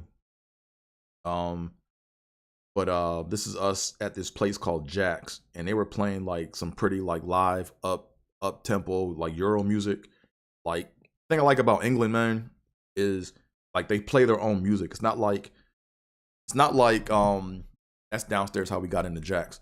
But the thing I like about England, man, or London, is they weren't playing any like American stuff, right? Like when I go to another country, I want to be able to, like listen to like what they listen to and hear what they hear. Like I want to hear something different. So they were playing like a lot of like the Euro music stuff, man. It was popping over there. The interesting thing about the subway system, or just in general about London, that to me was pretty interesting, was let me show you my face for a little. Like the thing about London that was interesting was not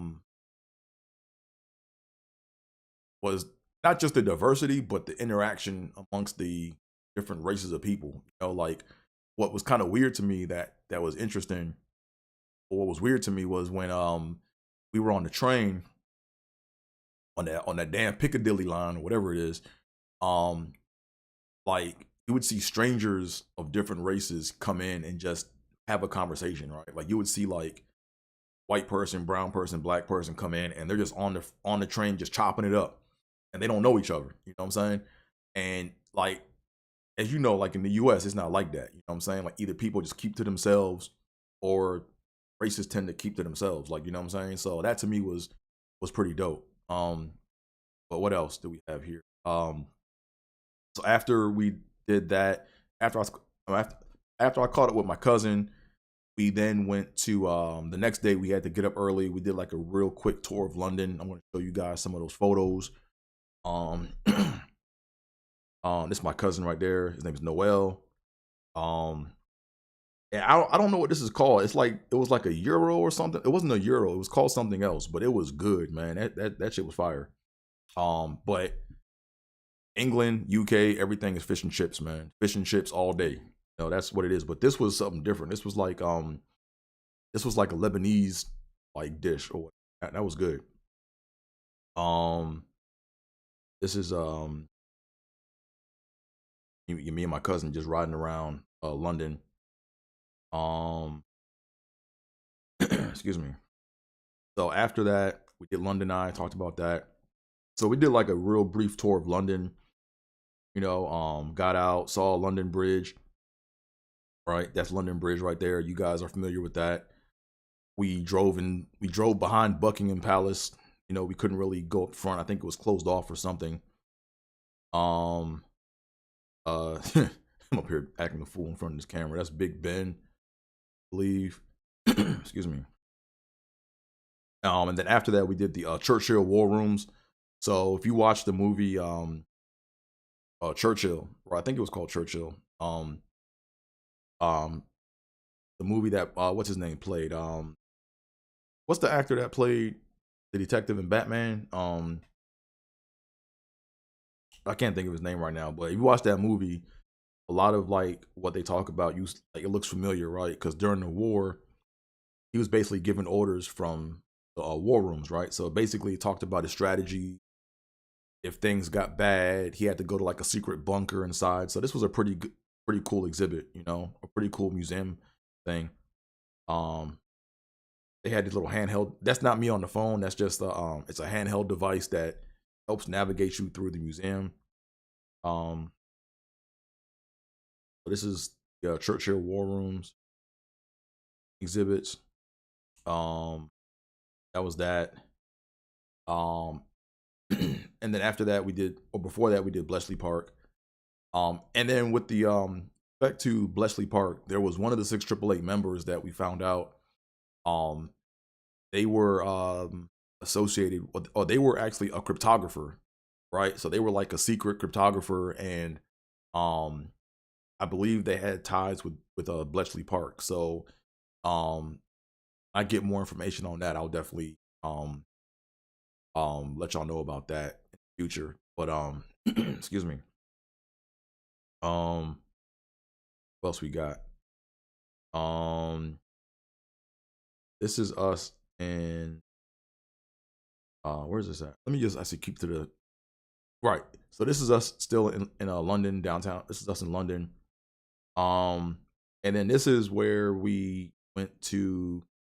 We then took the bus ride, and we went to Portsmouth, and that's where we caught the ferry to get on or to go to France. So this is the port. We had to get in line. We had to basically show our basically had to present our passports and stuff.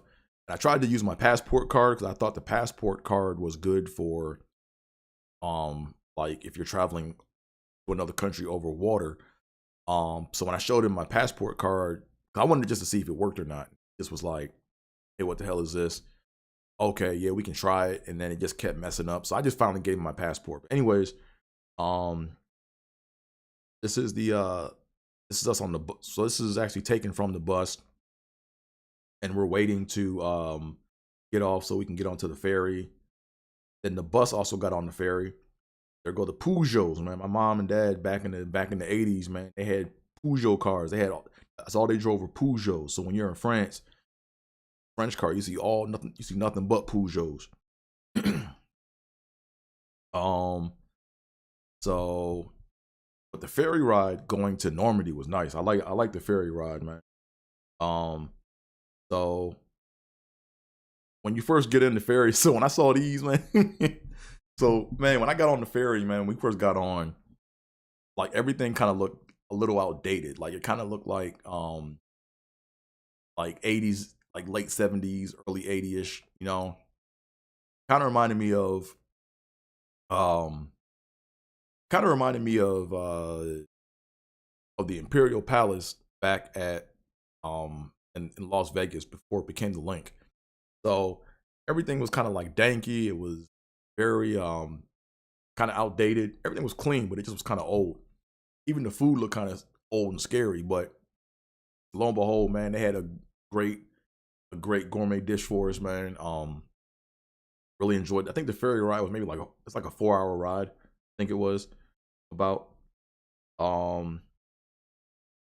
Yeah, so this is the outside of the ferry right there. That's what it looked like. I think this was an appetizer for one of the meals we had there on the ferry. Then we took the ferry. Then we got to France, and then we went to this is our hotel. This was Hotel Les Bayeux, right? So this hotel was a lot of old. It was dank. This is in France, but it's old. There were bed bugs in the bed. Not in my bed. My bed was clean, but I mean, other people complained about bugs being in their bed. Yeah, this was a pretty crazy stay right here. So, yeah, so so basically everyone stayed there the first night. Then the next night, half of the crew left and they stayed in like another hotel. And then that was that. I'm trying to see. Yeah, we had a situation that was funny, man. So there was one lady on our trip named Kaia, man. Kaia was a trip, man. You know, real funny, man. So basically we came back one night. We came back like I think it was the first night, second night.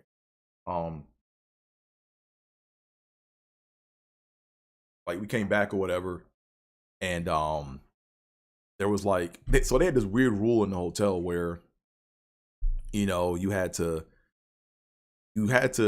leave the key at the desk before you went out, right? So we left the key, came out or whatever, and then they locked the doors at 11 p.m. right? So if your ass ain't in there by 11 p.m., you're gonna have to either contact someone to let you in, or you're gonna have to go and sleep outside somewhere or sleep somewhere else. But we got back like a little after 11, and there was like a white family that was trying to get inside because they locked the doors at that time. And they were I had to guess they were like from like I don't know, maybe like Czech, or I don't know the exact nationality, but they like their English wasn't that great, but they were like nice people. But they were knocking on Kyra's window because they thought her room was the lobby, right? So she got scared, she got worked up. We came in, and then or there was someone that let us in, and then Kyra flipped out on that family, man. I was like, yo, man, that shit was crazy. Like she was like that's not funny. It's like y'all don't like y'all think this is funny. Like this ain't funny. Like I didn't know who they were. So she was shook, and it was like a lot of back and forth, man. You know, it got squashed. Everything is cool. Everybody was happy. So yeah, so now we're in Normandy, we're in France, and this is where this is where like the Stephen Ambrose tour kind of took over a little bit, I guess, like in terms of the tour guide. I think our tour guide's name was Kevin, but Stephen Ambrose was a producer of the TV series Band of Brothers, and the tour of the beaches of Normandy are kind of based off of the Band of Brothers, right? Or it's basically it follows that same kind of like path. So on day one we did Utah Beach, and day two we did Omaha Beach. And then we kind of did, I'm not sure if we did Point de Hawk, but we could see it from where we were because Point de Hawk is the intersection of Utah Beach and Omaha Beach. Anyways, So this is what the streets look like, where we were in France, where we stayed at. I got up one morning and took like a little walk to kind of see what the streets look like. You know? See, this is what it looked like. Look kind of old. Look like, you know, Beauty and the Beast. There was that. So the first day, yeah, we went to the first day, day one is where we went to Utah Beach. So we're driving, it's like it basically goes farmland. It basically goes beach and farmland, right? So this is me and my mom here over at Utah Beach. That's Utah Beach right here. Excuse me. So yeah, so let me show y'all a picture of this right quick. Yeah, so this photo here like is very like there was a few people on our tour that kind of got like emotional over this, yo. Like if you know anything about this, yeah, this is like yeah, this was basically a suicide mission, right? On D-Day, right? So when you talk about D-Day, June 6th, this was basically where there was like a united front to confront the Germans in France, because basically Germany basically already pretty much had France taken over at that point. So what you're looking at right here is a Higgins boat, I believe. Yeah, it's a Higgins boat.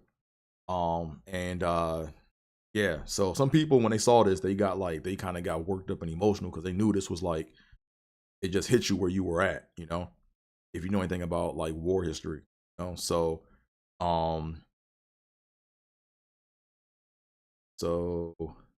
this is us walking onto Utah Beach.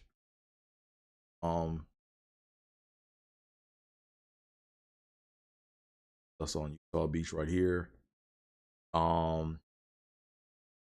And it's a real beautiful beach, but when you look at like the stain of like war and just know like how many bodies fell here, man, it's like it's pretty grim. Like, you know, knowing how many people died here, man, it's just, yeah, it's pretty grim.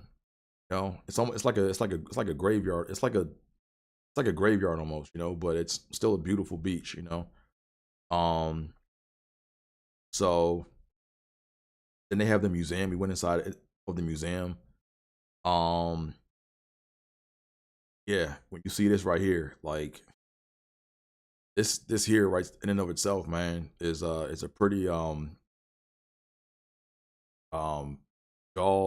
dropping photo. It's a Higgins boat. Basically I think like about 35 soldiers would get on this. And then they basically they would get driven to the shore of either Utah Beach or Omaha Beach. And then their door dropped and then they got slaughtered, right? Because they're getting like, you know, they're getting like gunned at, you know. So these were basically like coffins on water, essentially, you know, because the casualty rates so high of the people that left Normandy, right? Casualty rates were just so high. Like I think they said something where like I think it was like 9 out of 10 people got killed that were even went on that mission, you know. And then there was a video that kept looping. I don't think I got the video that was looping, but it just basically showed trying to see if I can basically it was a video. I think that's it. That's not it. But basically it's a video that kind of showed like the big warships out at sea dropping the Higgins boats into the water, and then you see the soldiers climbing in, and then you see the driver kind of driving off in circles, and they were just going to the beach to pick up people, back and forth. And what I didn't know was, I didn't know that they had mines in the water. Like they had mines in the water. So like some Higgins boats never even made it off the water, and then some boats didn't make it, but then if your boat did make it to the shore, when the hatch opened up, a lot of people never saw the land, right? So if you want to get a real image of what this was like, man, you got to watch Saving Private Ryan, that opening scene, and it's grisly, like, you know what I'm saying? So that's why when I see these boat shows, it's like it's hard to like really just like, that was the plan, suicide mission, right? But I mean, we pushed through, or they pushed through, or whatever, you know what I'm saying? Yeah. That was that. Let me keep pace. And then for our lunch, so I lied. For lunch, I did have a bag. So I never had a baguette when I was there, but I did have a baguette. They had these good sandwiches here. The sandwiches they had was forgot what type of sandwiches was, but it was good, man. It basically, like, the way they process bread in France is it's different than how we do it here in the US. So you can eat like a lot of bread in France and like not gain weight because of all the additives. What else? Omaha Beach. No, let's let me do oh yeah, this was crazy. So this was so one of the paratroopers that landed here in this church, basically he was looking for, he was trying, I forgot how the story goes. I think it's in Band of Brothers, I think, but basically there's a scene, or there's a paratrooper that comes in this church, tries to find a German that is taking out people inside this church. It seems like it's empty, but the German, I think he hid somewhere. Yeah, he hid behind that curtain right here. He hid behind that curtain. And then when he jumped out, there was like a gun fight, or there was like a shoot off. They were shooting. These are still some of the bullets from that time, from that day. So they kept it. They basically kept it, left it alone, So those are actual bullet holes from the 1940s. More bullet holes, Yeah. And then this is there's like a statue where there's a paratrooper where they have him like stuck.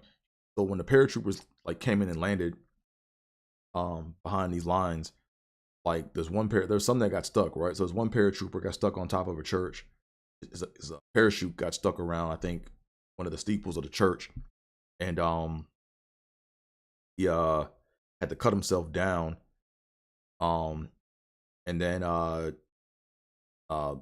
think one of the German guys were coming after him. Let me see if I can show you all this. Yeah, that's a statue right there of or like a monument or something of one of the paratroopers right. So but yeah, he got stuck. So there was a German that was coming to come shoot him down, but he cut himself down. And by the time he cut himself down, there was another American reinforcement that came over to help him out, but he ended up getting killed. And then he killed the guy that killed the American reinforcement. So that was a pretty interesting story. And then even here, there's still like, you got bullet holes in the fences from, they just kept everything the same way. Like that's a bullet hole right there that grazed that fence right there. All from 1945. That's that. So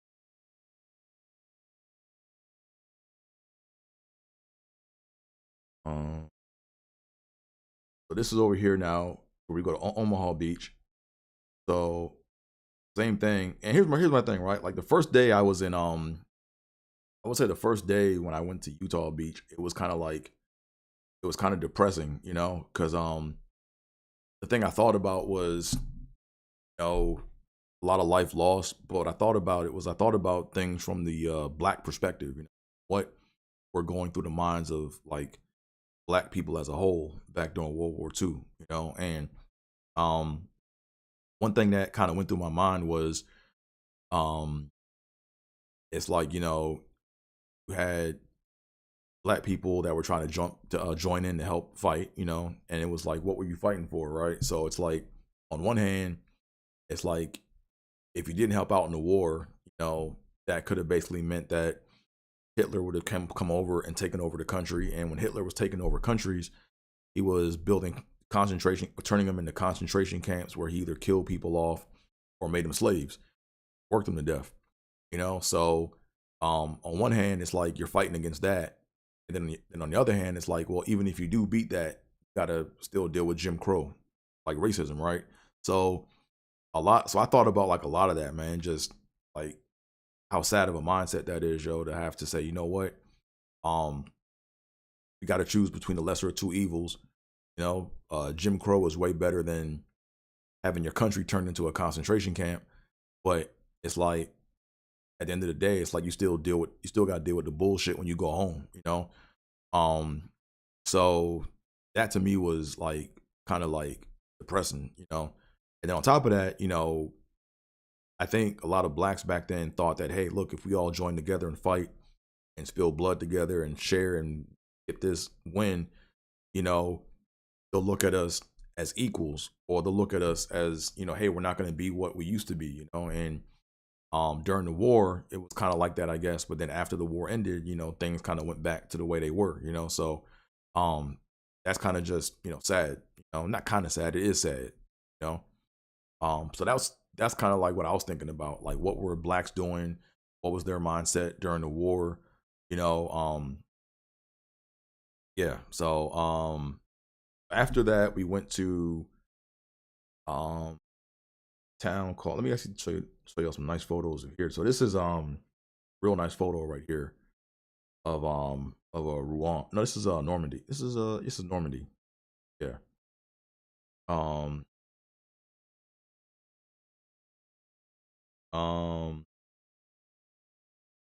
where's this at? Point de Hoc. So the next day, yeah, we were up in here in the German bunkers and stuff. So this is I think over there is Point de Hoc, far distance over there.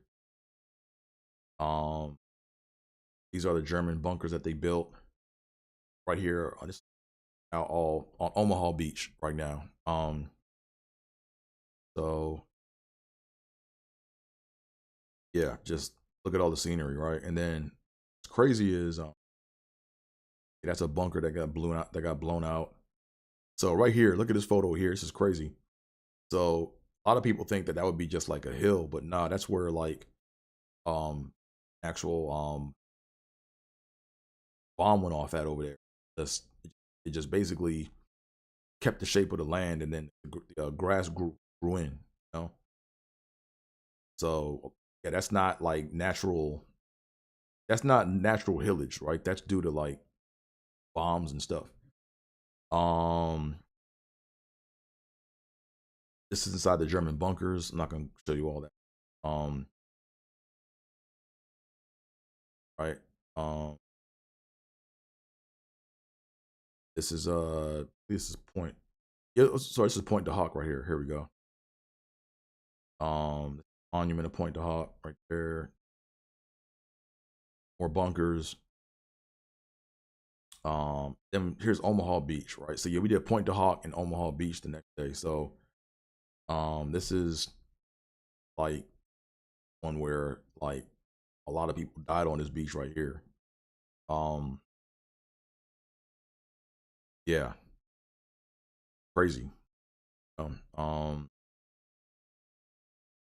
So the reason why we did this part of the tour, I guess, too, is because you got to see full circle. You got to see full circle the importance that the 688 played in the war, right? Like you got people out here running off of Higgins boats, paratrooping, doing all these things, like you know, running into harm's way, going in on suicide missions or whatever, and you know, if they don't get their mail, if they don't know that people back home are like thinking about them or are like, thinking about them or whatever, it could like affect the morale, so getting the mail to the soldiers at least so they could know what's going on back home, help to remind them that, hey, in addition to fighting for your country, you're also fighting for yourself. You're fighting for home, family. So after that, we went to the basically there was a we went to a we got something to eat. They had pretty good food here. It's kind of crazy to eat on the beach, right? Like it was kind of like interesting. They had like restaurants all here along Omaha Beach and stuff. But after that, we then went to the memorial site or the call it we went to the Normandy American Cemetery, where basically we went to go and pay homage to three members of the 688 who fell while in service. I see right quick. And this is basically we went to go to the grave sites of Mary Barlow, Mary Bankston, and Dolores Brown. They were involved in an accident where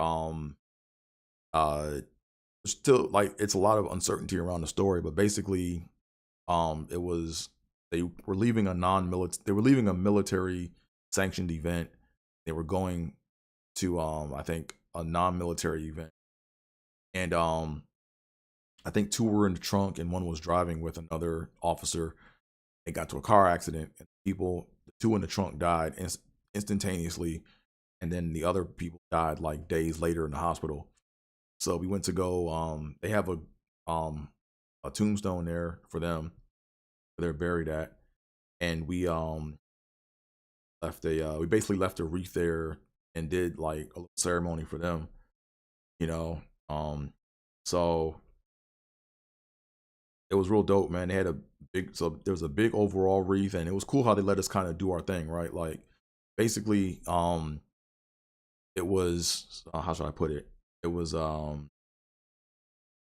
basically they rung the bell and they played the anthem, and you basically had to have like a moment of silence, and then you would then walk out to your individual gravesite to go pay homage to the fallen members of 688, right? So we actually added some more stuff onto it, so we made it so we made it like pretty like ritualistic, and it was pretty dope what y'all came up with. So that's the big wreath right there.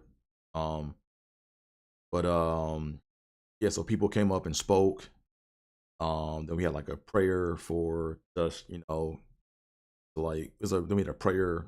And it was Tré. Tré sang for us, did her thing. And then we all went to the individual sites of where the tombs were for the fallen 688 members, those three that I mentioned earlier. And then we paid homage, paid respect. And then no, it was dope. But here's the thing, man. So there was one thing that we did. Let me see if I can find it. So this is the finished product of what I did, right? But basically the guy or the person that ran the grounds, right? He was like the one that ran everything. He had the idea of taking sand from Utah Beach and then basically, smearing it on the name of the tombstone, and then you take a sponge and then you like brushed off the rest of the sand. And when the sun hits it, it's like gold, right? So if you look at the rest of these, like there's nothing on. Well, you see the names engraved, but on this one, he basically started a tradition for us, right? So I basically, if you go on my Instagram page, you'll see that I'm rubbing in the sand into to the engravement of Mary H. Bankston's tombstone. He's cleaning it up, and it got a lot of views. But there was one heckler on there, man, or one troll who said that we were disrespecting the grave, and he just kept saying all this like messed up stuff, man. It's like, man, I'm like, dude, man, some people just, I don't know, man, makes you wonder like what's really going on with the internet, stuff like that. But excuse me. But that was a good gesture that he came up with, and it's dope because when the sun hits the name, it's gonna be like gold, right? So we did that. These are my hands after I rubbed in the sand. And then what else do we have? Yeah, so you can see more pictures of it here. So this is what him brushing that off. Right.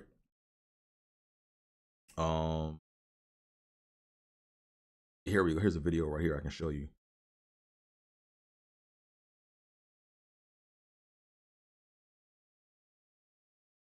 Yeah, I'm rubbing in the sand from Utah Beach. I'm sorry, from Omaha Beach. Into engravements, and then took the sponge and then brushed it off, and yep. So after that, we left to go to the Petit Quively. That's the next stop we were going. Right. So that's the so this here is frog legs and chips. So yeah, frog legs are pretty good, man. You know, tastes like chicken. What else do we have? And the name of the restaurant that I got the frog legs from was La Grenouille. What else? This is another place where we came to for an iconic photo. I'm gonna show you all the iconic. Let me show you the iconic photo.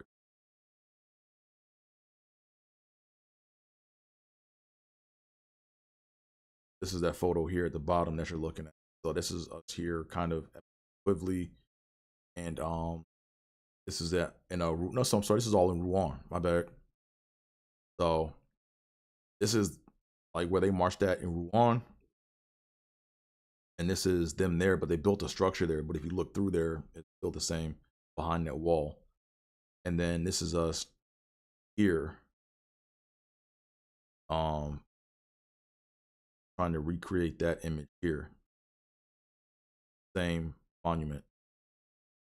So that's that.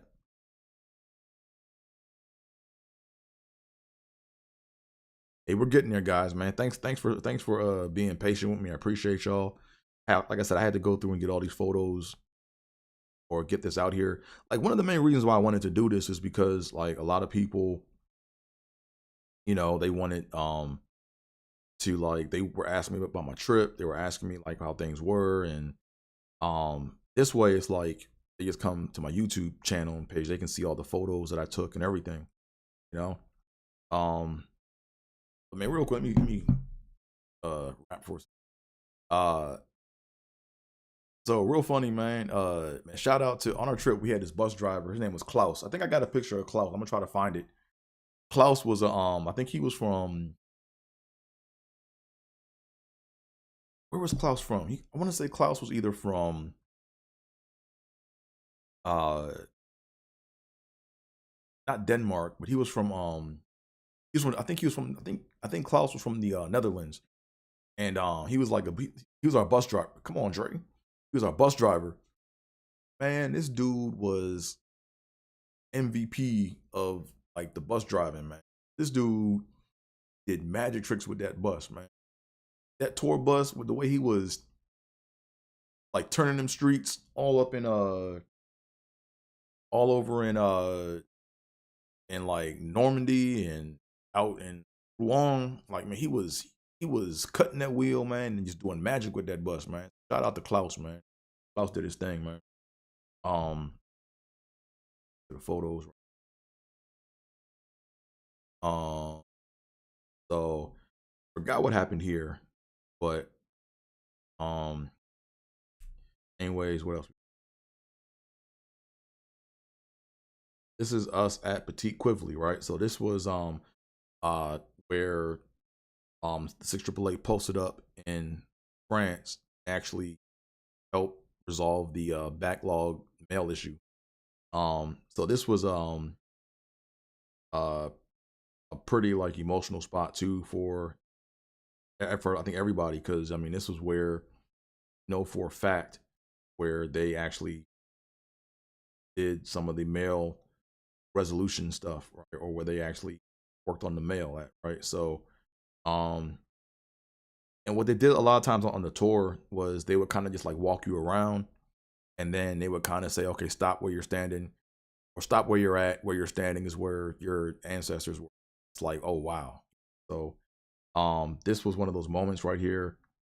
This was the room where like this was the room where like a lot of work was done. So that's why my mom is touching that pole, because those poles are the original poles that were there in that building back when my grandma served. So this was like a huge moment trip right here, right? Where they set up station. This is where they set up shop to help solve the mail issue. Me right here, I'm touching it too, man. To get that history. You know? Then after that, T Quively, they renamed the street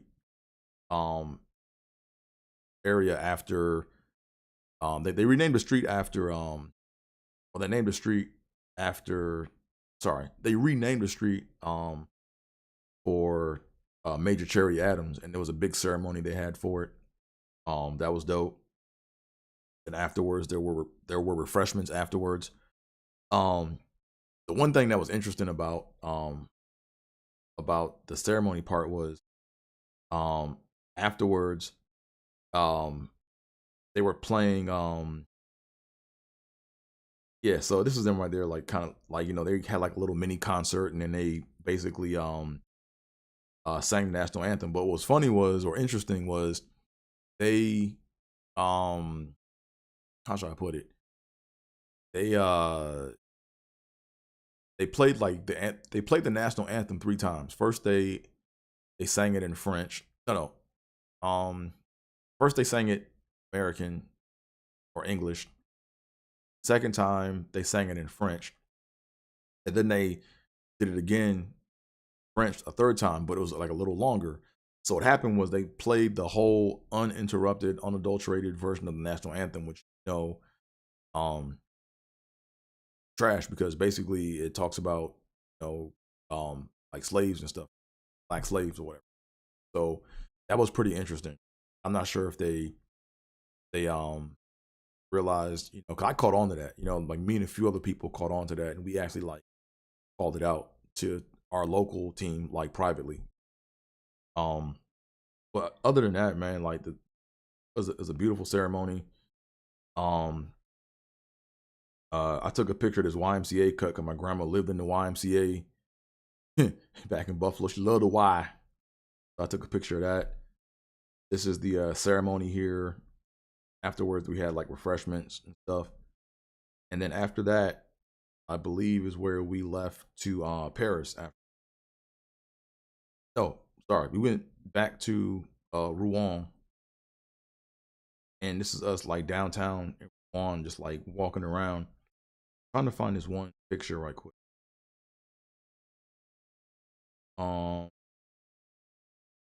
Can't find. I think I took a.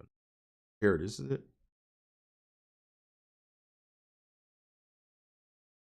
Right where you walked in at. Cannot find. Yeah, this is it. Here we go. Yeah. So this here is where Joan of Arc was impaled at. This is like a pretty historical point right here. So this is where she was impaled at. I think burnt to the stake. What else? That Yep. After that, we then got on. After that, I believe is where we finally went. Paris. Our last stop on the trip. So Paris. Oh yeah. So as soon as we checked into our hotel, as y'all know, France was like turning up, because they killed that 17-year-old boy. Police killed that 17-year-old boy. And we saw like the news of stuff burning like Versailles and other places in France. But this is outside of my hotel in Paris, right? So if you look carefully, these are all like squad motorcycles, right? And there's basically I couldn't get the whole picture, but basically these are all the you can't see that. Let me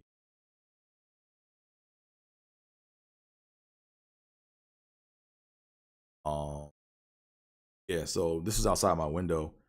And if you look outside, it's like they're it's like two rows of like police motorcycles, and it just goes on for like it goes on for a couple blocks. So they're waiting for people to turn up so they can go arrest. And you can see the cops kind of hanging out, waiting to see what's gonna happen. But right in front of our hotel is right in front of our hotel was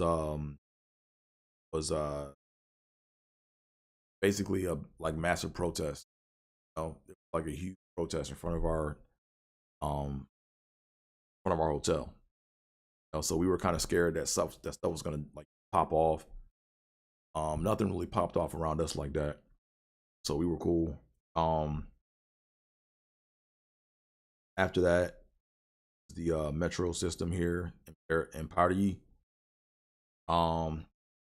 Went to the Eiffel Tower, so this is when you come off of the metro.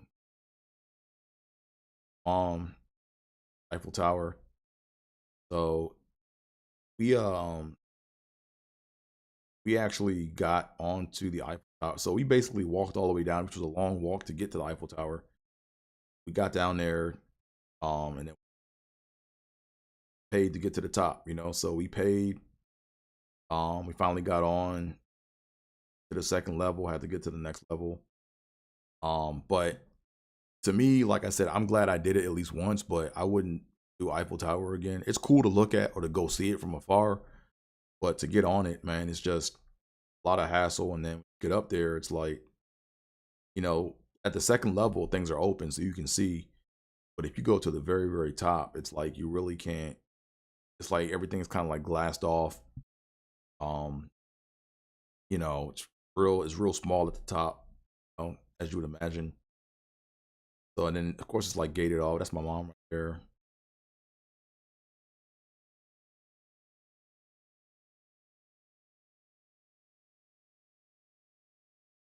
Excuse me. So yeah, that's that. And then it was like this was our last meal at at the hotel in France we were at. So we got up, had like our final lunch. I think that's some kind of ratatouille, I think, right there. And then a group of us went down to go to the Louvre. Let me tell y'all, man, Louvre is like dope, yo. Louvre is fire. So many paintings in there. Just see if I can't show y'all some of these paintings up. But yeah, that's what it looks like inside the Louvre. There's all the paintings, all the works. Look at all. I mean, it's massive, and it's just hard to comprehend that there's that many paintings. See all that work? That's amazing, man. So yeah, I walked around and looked at some stuff. This is the one photo. This is the one sculpture that was here. This was pretty impressive. I think it's called the Winged Victory or something like that, or the Goddess of Victory or something. Just massive pieces of just dope work, dope artwork. Then of course I got in line to go see the Mona Lisa. So this is the line right here to see the Mona Lisa. Kind of goes around like in a S. It just gets wrapped around. So yeah, this is like standing in line for all this.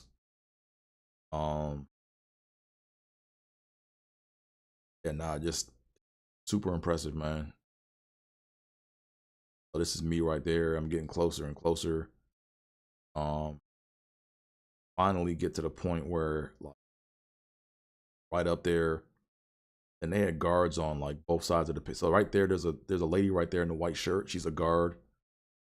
And then there's another guard on the other side.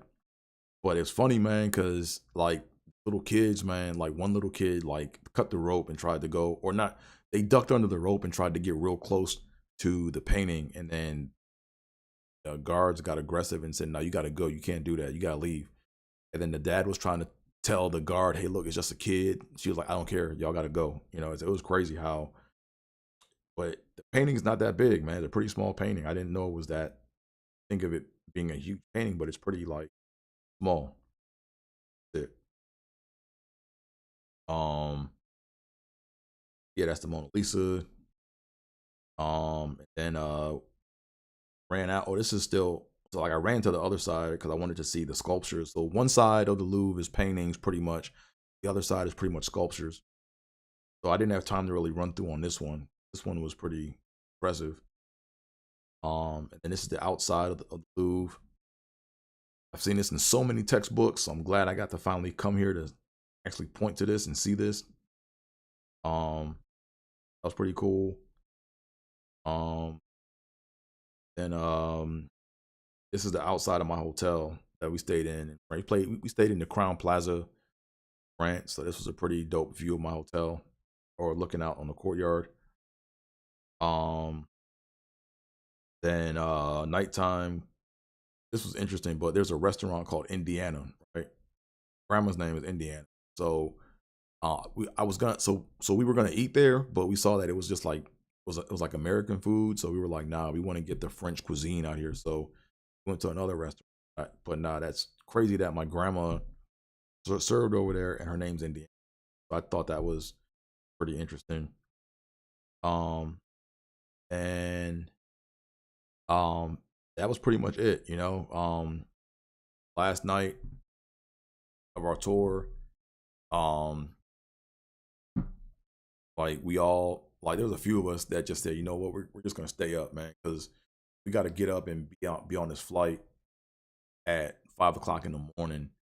Um, like I don't want to oversleep. So let's just go ahead and stay up. So a few of us stayed up, went out to this club out in Paris. It was was it was packed. It was kind of jumping, but it wasn't like Europe. It wasn't like I'm sorry, it wasn't like London. Um, they played some American stuff in there, you know. Um, but it was just cool just to have that experience. And then we came back. How did I come back? I came back in at no, I came back in at we got back in I think at like 3, and I just like stayed up and packed, and I just left and walked out. I walked out. Morning, we all had to get our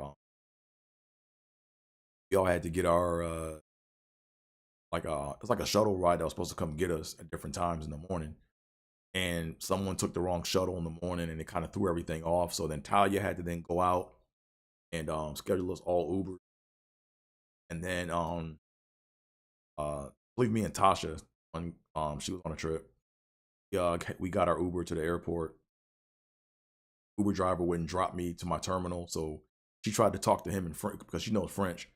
So she tried to talk to him in French, and he didn't really he understood, but he was like, "Nah, he's not taking me to the terminal." So I had to walk all the way to my own terminal. Got down there, flight was delayed by a half hour. And got delayed by another half hour, and then after that, got canceled. So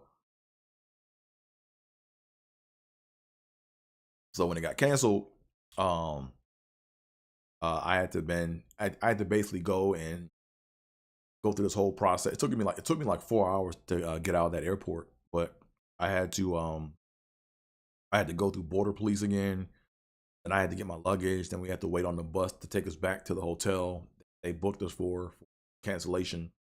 Um, uh, I had some food at the little restaurant there. It wasn't all that good. They gave us some free stuff, but I really couldn't sleep because I'm like, I don't want to miss this bus ride and miss my ride to the airport. So I just like kind of stayed up again 2 days in a row. And got that bus back to the airport, got on the plane, and flew back home 11 hours, right? So originally I was supposed to fly from Charles de Gaulle Airport in France back to Dallas Fort Worth. And I was supposed to go from Dallas Fort Worth to LAX. But since that got canceled, they put me on a flight. I had to go through Heathrow. And then I had to go from Heathrow to LAX, which was an 11-hour flight. And man, this bitch next to me, man, was snoring her ass off the whole flight, man, for 11 hours. So I didn't get no sleep. I basically just had my hoodie over my face the whole time, just trying to just relax. Got home. Had to go back through border police again. You know, they asked me questions. They asked a lot of questions when you come back, man. Like, hey, what are you over there for? How long are you over there for? And what are you doing? Did you bring back any seeds? Bring back any liquid? And it was stuff, man. So made it back, and I'm in one piece, and that was my trip. You know, one thing happened when I was in France, though. I gotta see if I can find it. One thing happened when I was in France. Let me see.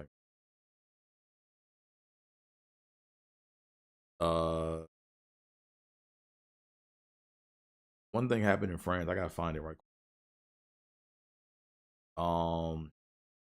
Yeah, so basically, we kind of got detained. We almost got detained at a train station. We're in Paris. So here's what happened. Let me ask you this. I'm gonna show you all the video right quick. Basically, what happened is let me just pull it up and talk y'all through it right quick. Second.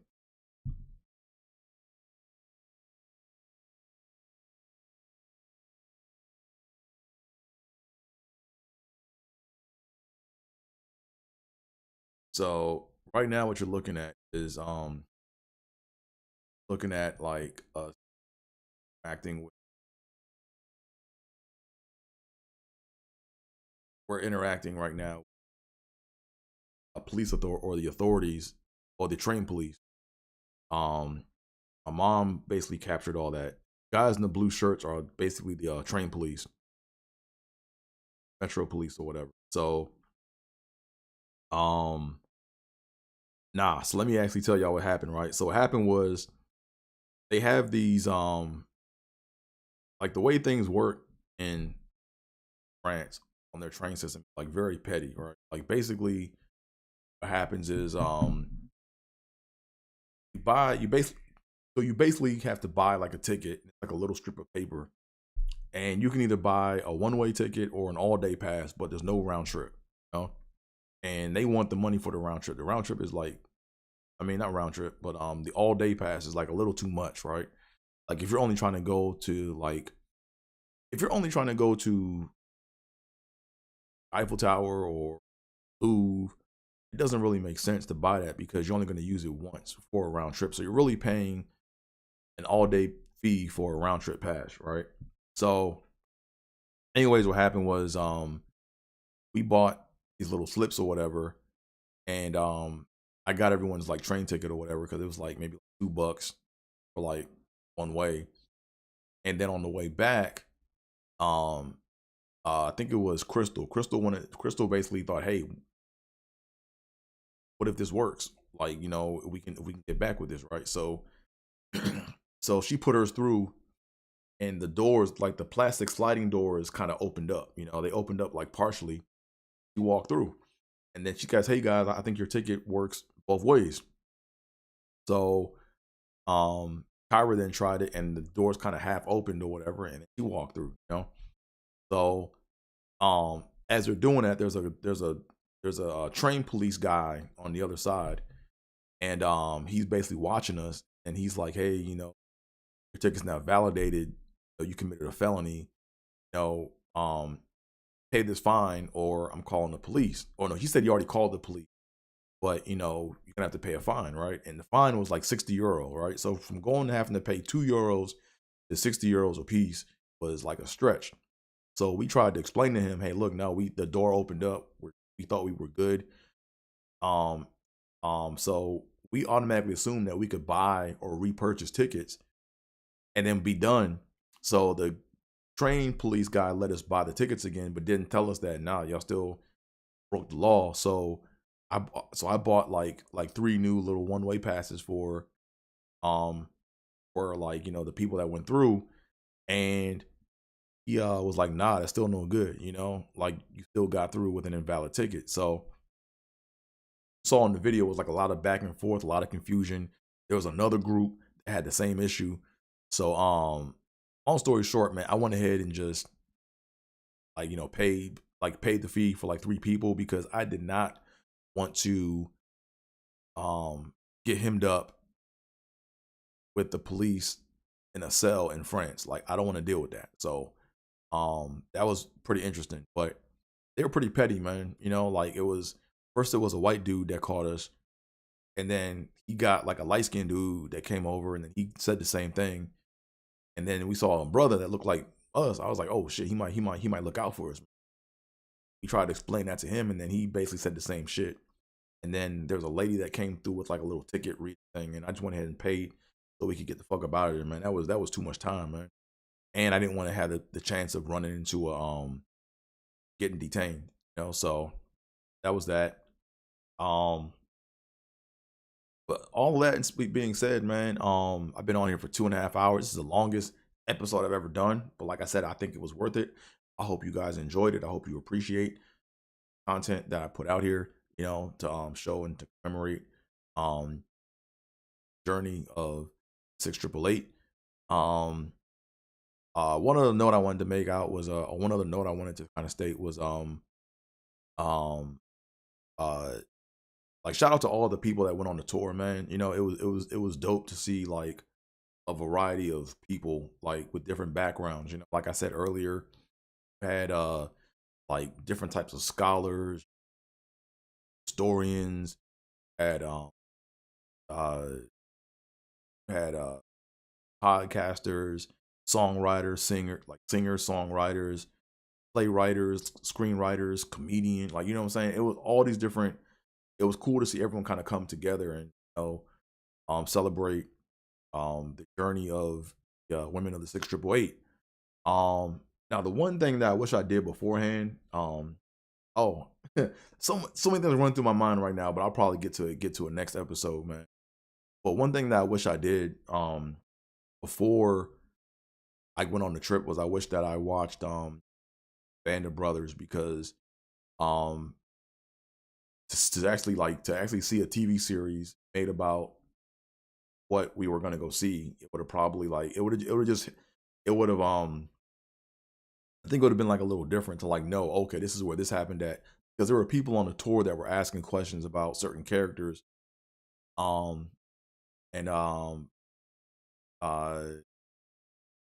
it was like they knew certain things from the TV series, right? So that would have been cool, but that was a minor thing. Like I said, I would definitely do this tour again, but I would do it differently. Like I said, I mean, it would be dope to spend like a week in each country, right? It would have been dope to spend like a week. Maybe you could blend, I don't know, maybe Scotland. I wouldn't mind staying in Scotland for a week, man. Scotland was real chill, England it would have been dope to have been in England or London for a week. But is what it is. I'm definitely grateful for the opportunity. If you guys have any comments or questions, make sure you put them in the chat. You know what I'm saying? But that concludes like my trip on the tour to commemorate and to honor grandma and members of the 6818. So all that being said, because y'all can hear my voice is about to go. Yeah, been in for 2.5 hours. So all that being said, I'm out here, folks. Peace.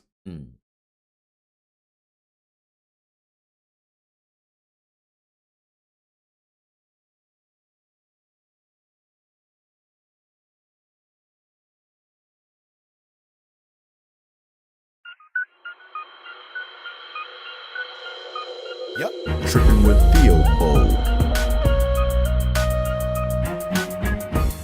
Let's go. Caliente. Trippin'. Yep. Trippin'.